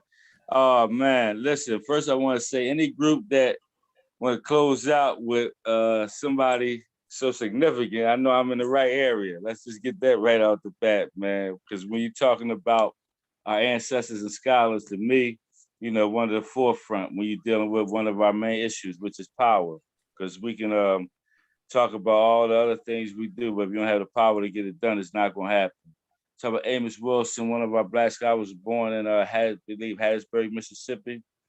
Grew up in a Black town, taught by Black teachers. Came up north teaching University of New York. Also taught psychology. Author of many books. If you're going to queue up something for us, or did you want me or you want to share? If you got something you can queue up, is good. If not, I got something like that. I'll queue up in closing. If you want to just go ahead and give us. So yeah, I'm gonna give us a little synopsis for one of his to me one of his great works. I have three of them here. This one is The Falsification of African Consciousness, Eurocentric History, Psychiatry, and the Politics of White Supremacy. What a title. So here, I'm gonna read a quick paragraph on the subject we're talking about, which is history, right? And he talks about the importance of it, right? Excuse me, and what it means for us. So let's talk about it.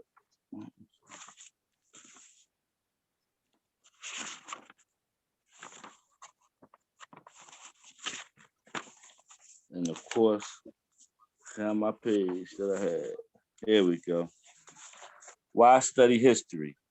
The study of history cannot be a mere celebration of those who struggled on our behalf. We must be instructed by history and should be transform history into a concrete reality, into planning and development, into the construction of power and the ability to ensure our survival as a people. If not, Black history must become an exercise in the inflation of ego. It becomes an exercise that cuts us further off from reality. Ironically, we now see even other people who are not our friends joining us in this celebration, which means that they must see in it some means of protecting their own interests and see in it something that works for them and possibly against us. If they can celebrate our history and see it as something positive, then it means that we are not using it in a revolutionary sense. They do not see our study of it as a threat to their power. If we are not studying it in a way that is a threat to their power, then we are studying it incorrectly, and our celebration of it is helping to maintain us in a state of deception. So let us make sure that we look at the study of history in a light such that it advances our interests, not inflates our ego, and blinds us to reality. Amos Wilson. Yeah. And that kind of reminds me of that statement we made earlier, man, from Dr. Howard Clark and involving the how do you say it, the misuse of the platform with the Million Man March. That's just made me think about that. Mm-hmm. Said if we not studying it in a way that's a threat, we studying it incorrectly. Yeah, well, Rip said that too, man. Rip said we don't have a intelligence agency. You know what I mean? You know, the ant and the elephant, man, keeps coming to mind to me, man. You know, we have to, we should want to be that revolutionary. I mean, shit. And like Thresh, I think we have. I'm sorry. Go ahead, bro. No, I'm saying, what else is it gonna take? Shit. You know, like Thread was saying earlier, you know, we've had our pluses and our minuses, our battles. See, we gotta look at the thing in a long-term sense as a war, and that's the thing that Amos and them talk about. So we have many skirmishes, some we've lost, but all of them we should learn from, as Nas was talking earlier. You know what I mean? And we've had counterintelligence. We have a lot of things that we had, all these things we can do better, and we should get better, and we should learn from those things going forward. I think now, more so than intelligence and all those things, what we lack now is really the desire and the will. And like Nas was getting to earlier, a lot of times the courage. We got a lot of know-how. We got a lot of everything that we need, for to get the job done and to build a nation. But like Amos saying, like Nas just say, if we're not using it or studying in a way that's a threat to their power, see, we'll go through all these things in dynamic, even the study of our history. He show how it can be used against us. How we got people joining in it with us. They hollering shit too. So what they see in it to benefit them. Because if it was really our thing, they'd be running from it. Right. You know, that's what comes to mind when I see like Umar Johnson on the Breakfast Club. I'm like, I'm hopeful. I'm like, damn, it would be nice, you know what I mean, if we could jump on those platforms and rock out. You know what I'm saying? Yeah. But I know if the Breakfast Club called me tomorrow and say they want to do an interview with me, you know, I'm be a little suspicious. I'm be suspicious. You know what I mean? And they might bring me once. I don't know if they'll bring me back. Right. Biggest example of what we talking about right here recently. Yeah. Yeah. I might get through the door, but I don't know if I'll get back. No, but I think this platform right here is right now, you know, this is the beginning of this platform that, you know, with B.L.A.M TV, it's definitely going to evolve. It's definitely going to get bigger. You know what I'm saying? Like, it ain't no doubt in my mind. As long as the topic of discussions is interesting and shit. You understand what I'm saying? For me, personally, I could say, you know what I'm saying? But I'm watching other people podcasts, the shit boring. Like, you know what I'm saying? Like, it don't have nothing, no life. You got to put, no matter, it's like this, right? We all can read the same doctrine and recite the same doctrine. But if our deliveries on reciting that doctrine ain't on point, then your message is not going to project. It's like somebody trying to hop on a mic with a squeaky ass voice. You could be saying the illest thing next to whatever, but if you can't project properly on a microphone, then your message ain't gonna get really heard like that and shit. You know what I'm saying? So I think what we doing right now, I think, you know, what everybody's doing collectively, I think is definitely going to generate enough, because the stuff that we talking about, to me personally, is interesting. You know what I'm saying? It's fucking interesting, man. Yeah, I'll say this. Some of the things we've talked about, man, you know, I'm not a big podcast watcher, you know what I mean? But I do browse through and I hear, you know, 2 or 3 weeks later, man, people talk about something we did 2 or 3 weeks previously. You know, so I definitely feel you on that, man. You know what I mean? You know, but as the Dread said, it come off the way it come off, man, because it's from the heart and it's necessary. You know, we're not doing this shit for likes. We're not talking about these motherfucking topics that nobody wants to touch because we want people to like us. We talking about them because it's the fucking truth and it needs to be out here. You know what I mean? Cool. Bottom line. Right. Right. Khalid said, yeah, the likes, I don't, yeah, that's Khalid Listen, we Muhammad probably said, gonna go ahead. Khalid Muhammad said, my people need a balance of education and inspiration. There you go. That's what this is. I think we deal with the education piece because in our personal lives, that's just what we have done when the camera was off to enhance our survival. And we deal with the inspiration based on the truth and not being afraid to be vulnerable and or speak what needs to be spoken. And also let people know that they ain't the only ones going through shit. You know what I mean? We all got our shit, man. You know what I'm saying? And it's okay to talk about that shit. It's okay to seek refuge in other people to help you get through that shit. You know what I'm saying? The important thing is to deal with that shit. You can't keep it all bottled up. It's a lot of people that we know, man, that's not here, that's not alive anymore, that I wish they had a platform like this, you know what I mean, to express, to vent, to speak about certain things, man, that might have helped them to live to see another day. Absolutely. Yeah, absolutely. Stress is real. Fig, you was trying to get in there, though. I'm interested to hear what you wanted to add, sir. Shit, I didn't forget. I salute you for holding on, brother. Yeah, I see everybody winding down. Everybody winding down. I'm ready. We can go to the next show. You know what I mean? What's up? I'm gonna say this. I'm gonna say this before we leave. Rip, I appreciate you giving us love, man. We got a show in our brain, in my brain anyway, where I've been talking to Ramil about it. It's a tough topic though, man. Black Jesus, man. AKA Barry Big Ears. Hold up. Let me get this clip in, and then we can Black Jesus on the way. Hold out. Go ahead, bro. Hold up. No, I'm just saying y'all been over 20 minutes on that one. No, I ain't gonna say no more. I'm just saying we got it in our head, man. Yeah, we're done with that for the night. Don't worry, Vu. Let's be a little more concrete. And I want to just give you an example of what I mean by this. You know, and in the literature, we talk about these spirits as what we call the incubi and the succubi.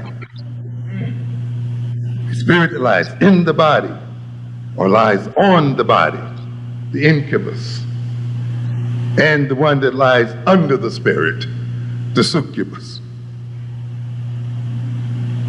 When we talk about this spirit, though, that possesses us, when we talk about this spirit that the European implanted in us in terms of the language, in terms of the food, in terms of the religion, in terms of the values, in terms of the social relations, in terms of the name, we are talking about a spirit that does not a spookish entity in ourselves. It actually incarnates in us. What do we talk when we talk about incarnate? We are dealing with the Latin root carnes, which has to do with what? Meat, flesh. In other words, the spirit comes to dwell in our very flesh and comes to sculpt our very bodies. And therefore, the spirit is a physical thing as much as it is a psychological thing. The bodies that we have tonight, ladies and gentlemen, are bodies that have been created by the European experience and are not our natural bodies as African people. Just as the surface of our bodies reflect the influence of another people. Get moving with the... Yo, he dropped some nuclear bombs on that motherfucker right there, boy. Word. Well, that's what we were talking about all night, man. You know what I mean? We talk about that all fucking night, man. It's beautiful to have somebody put it in eloquence for us, man.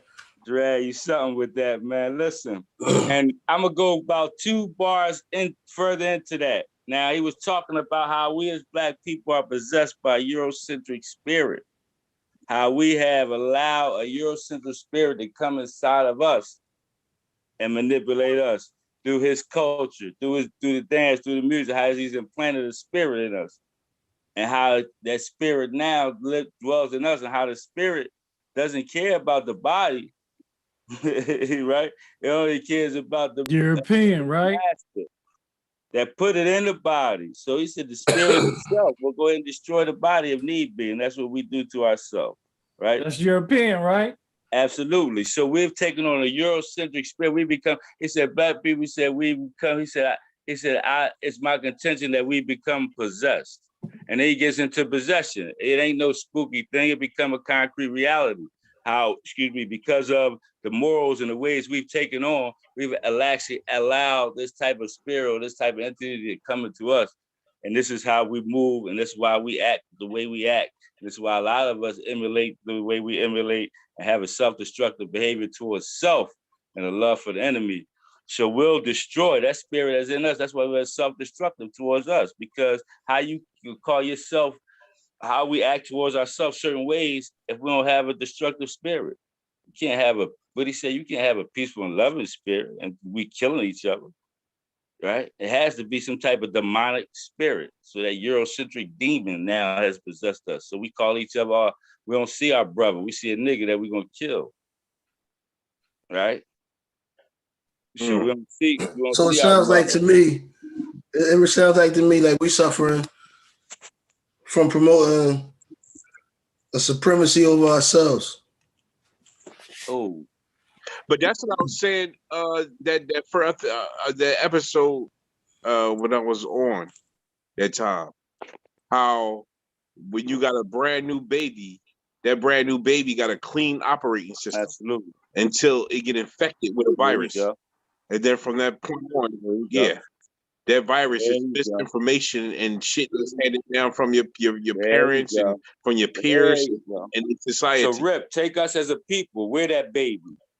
As a group, we're that baby now that's been taken on by a foster parent, right?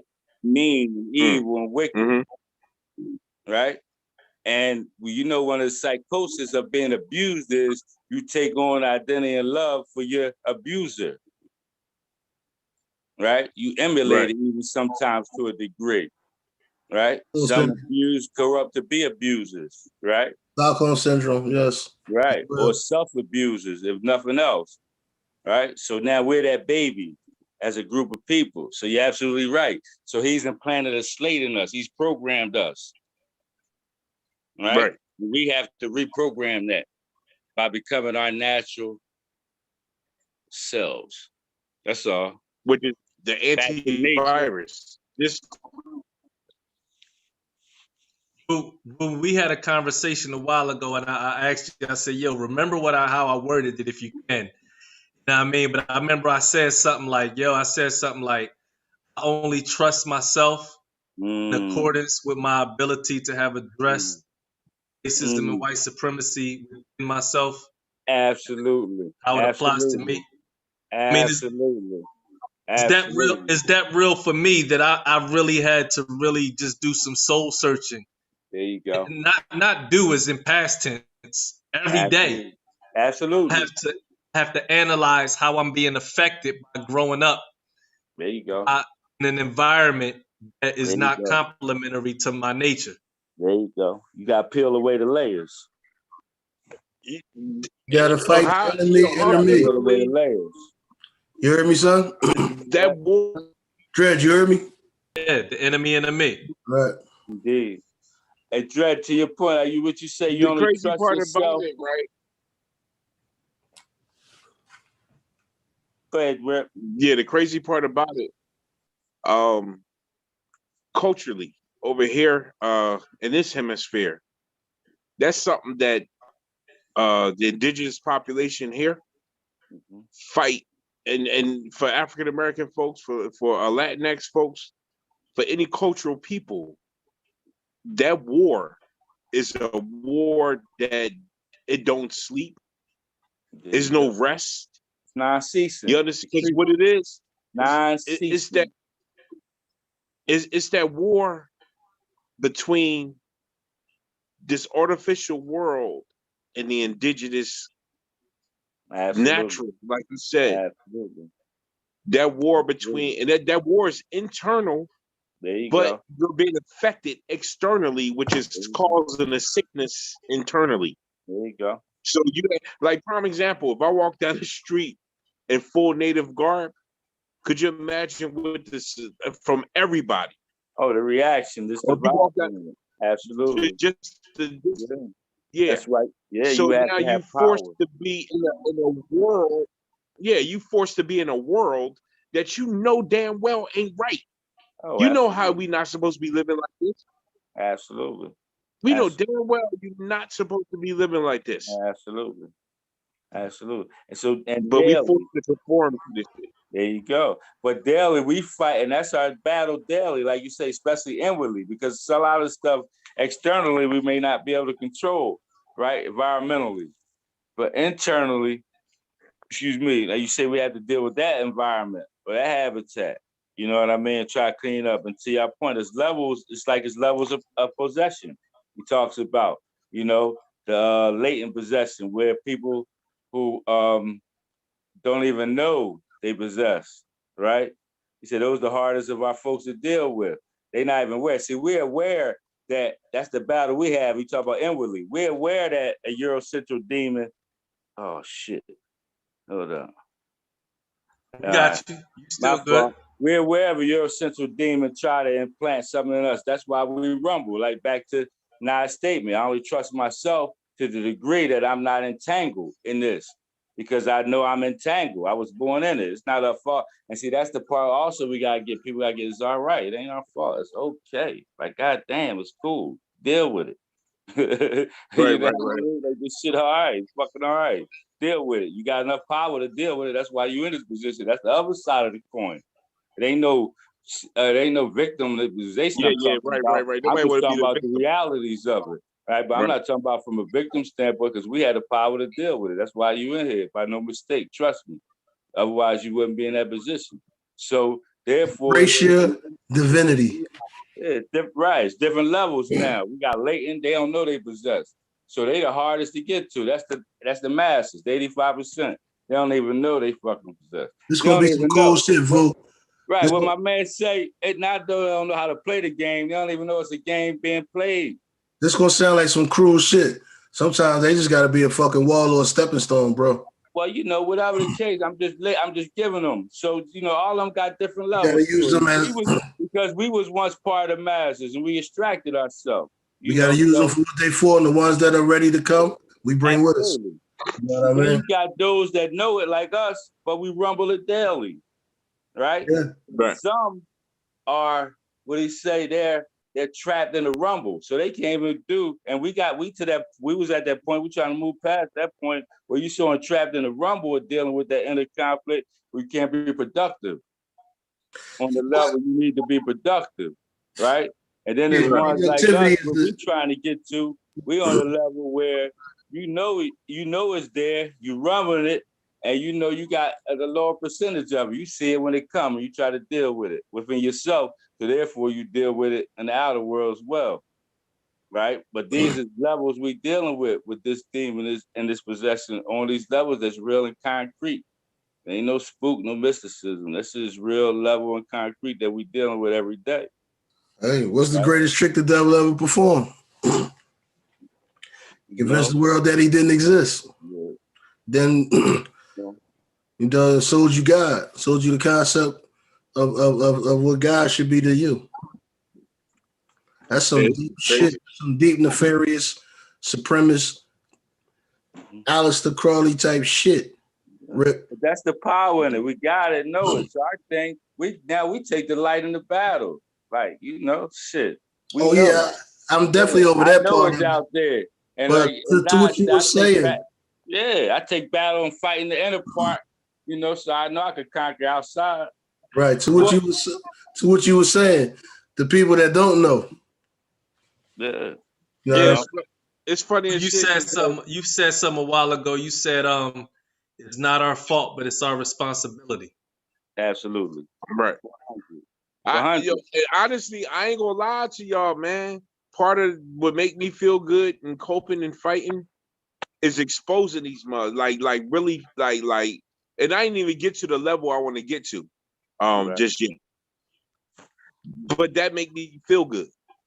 Yeah. That help. You know, I need some kind. You know how it's therapy.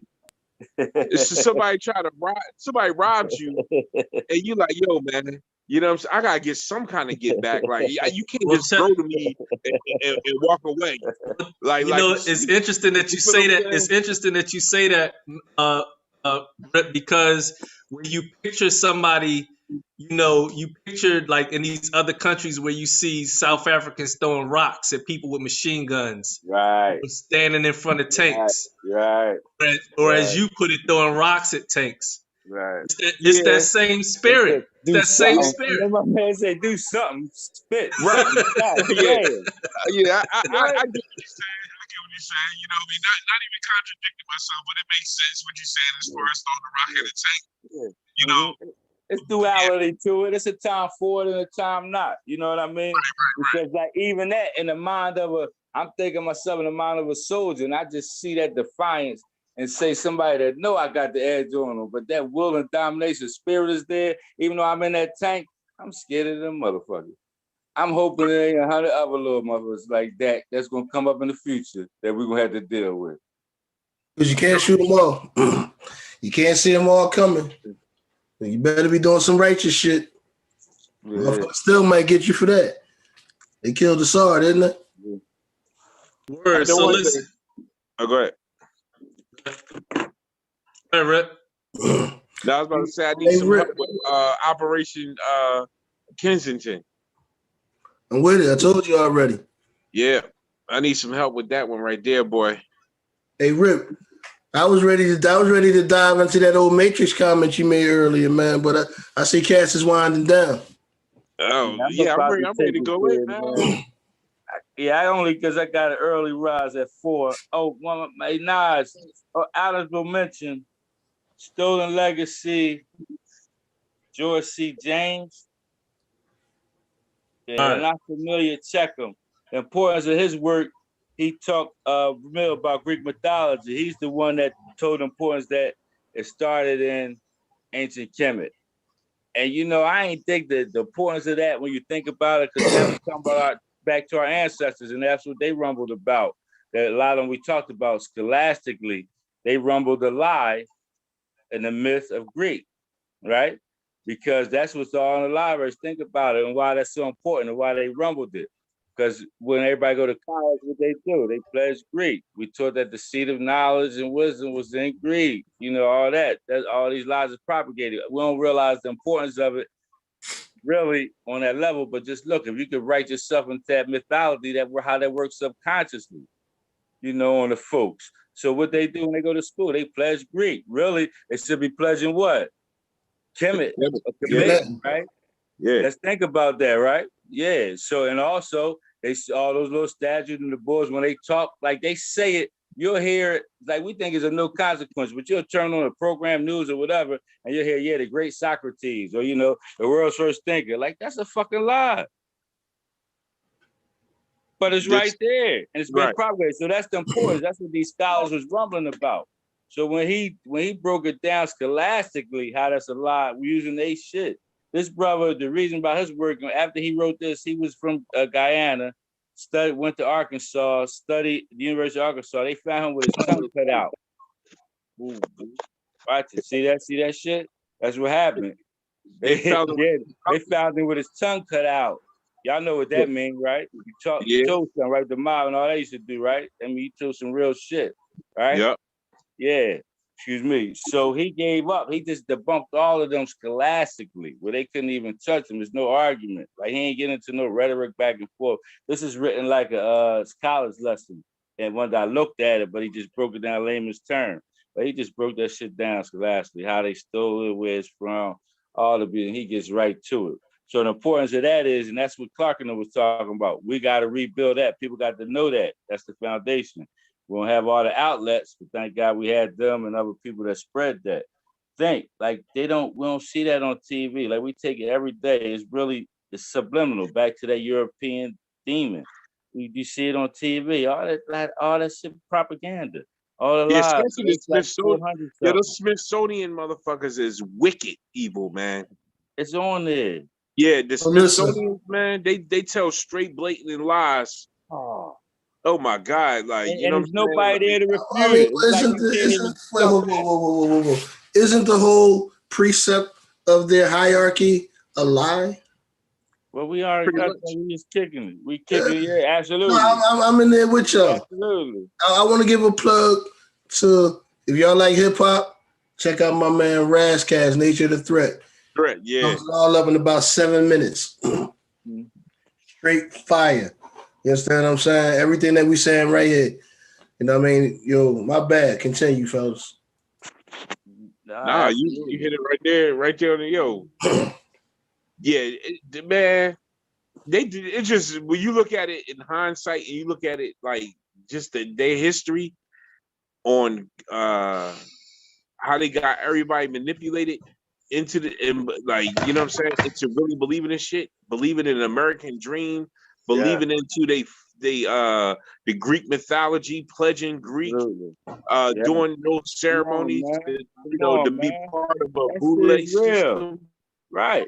Think about this, Rick. Imagine the power if all them brothers, they do the dances, they do all that shit. Imagine the power, and that's what they know. Imagine the power if they understood the history and they was doing that out of their ancestors, committing knowledge, not pledging Greek. Imagine they was doing ceremonies. Imagine they was doing ceremonies and symbols like the Dogon or whatever the case may be. Right? That's what they know. What is this Dogon that you speak of, That's why sir? they got them pledging Greek. Vu? Uncle Vu? What is this Dogon that you speak of, sir? So that's the power, and that's what the scholars were trying to get to, man. You know, and that's what they don't understand. Dre, can we put on the dais Eurocentric mythology? What is that? Eurocentric mythology. That's a lecture? Yeah, that's one of our topics. You know, that's what kind of made me fall. I'm sorry, go ahead, Dre.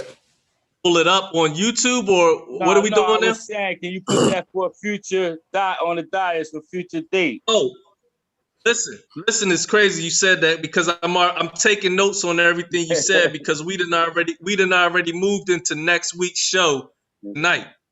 Right. So the notes that I took was the matrix construct, and I'm adding Eurocentric. What is it? Eurocentric what? Mythology. Eurocentric mythology. So I put matrix construct, and then I put street mentality, Alpha 21 and population control, for the architects, Greek fraternities and mythology, public education, gentrification, and Razzcast nature of the threat. So I think next week's show we can discuss basically the matrix construct and all of these subcategories. And if y'all come up with any other subcategories that we can add to that, we'll deal with that as well. You know what I mean? But this is basically. I think you covered it.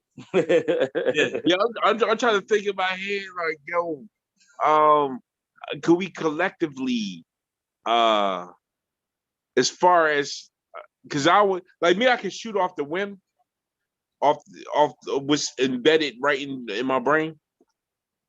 However, when you collective, because you got key characters, right, that play major parts in creating this artificial world.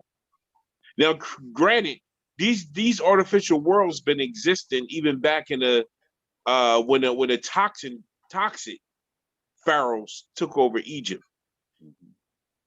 They created. It happened in the Mayan. It happened in Tibet.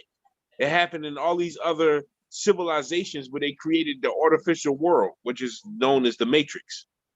this particular matrix that we live in right now, this particular operating system, dealing with the Gregorian calendar being the track. You know what I'm saying? Before then, it was just, you know, the Julian calendar. But where I'm getting at is that if we can kind of, whoever got the skill, because I'm not that good at researching particular people, like Aleister Crowley would be one of the architects, and it's quite a few that's responsible. Aleister Crowley might be the father of the fucking Matrix. Yeah, that's why I put him as, you know, Yeah, as real one of the, man. I know it seemed like one of the key players. for But some you still got Albert Pike. Mm-hmm. You know what I'm saying? You got Helen Blavatsky. Mm-hmm. That was following this. I forgot that dude name. I don't know if he is Russian or so. I forgot what race he was, but he was like a what you call him, a alchemist type boy. So he studied witchcraft, sorcery, and all this other shit. You understand what I'm saying? So this, you know, is other key players is where I'm getting at. Whereas though whoever got skill in research, I'm not saying you got to do a whole gang of research, but just give people a synopsis or who these individual is. Because we want to build a hierarchy. You understand what I'm saying? Build that hierarchy. That's what I'm gonna do. I took notes on everything you said. I'm gonna send an email out with these notes. We do just like we did with this show. Like once I send the email out, we'll all do our own independent research. If there's anything that you want to share with the group, it's going to be a group email or a group text. We'll just bounce ideas back and forth throughout the week. You know what I mean? Okay. If there's any extended research or anything we want to share, but I'll send these notes out and then we'll just go from there. And then next week we'll just be prepared to pick up on this conversation where we left off. All right, I'm gonna leave one more on you, man. Right? I'm glad that y'all brought up Greece. You know, I'm glad y'all brought up Kemet, because there's a few other fraternal orders in particular that have benefited from what we're talking about right here too. And one of them would be, you know, the Masonic order and how deep that actually runs. Oh yeah, put that on the dais. Listen, gang, I'm 4 hours, but this the service we do for what we do, right? So I'm gonna rest in power for a minute. Yeah. And hey, it's been Man, real. you guys, God. It's been real, man. Nah, hey, you did your thing. You was on point with it. You did your thing, man. You was on point with it. Appreciate y'all. Word. Everybody have a good night. Yeah, be who's the shit tomorrow.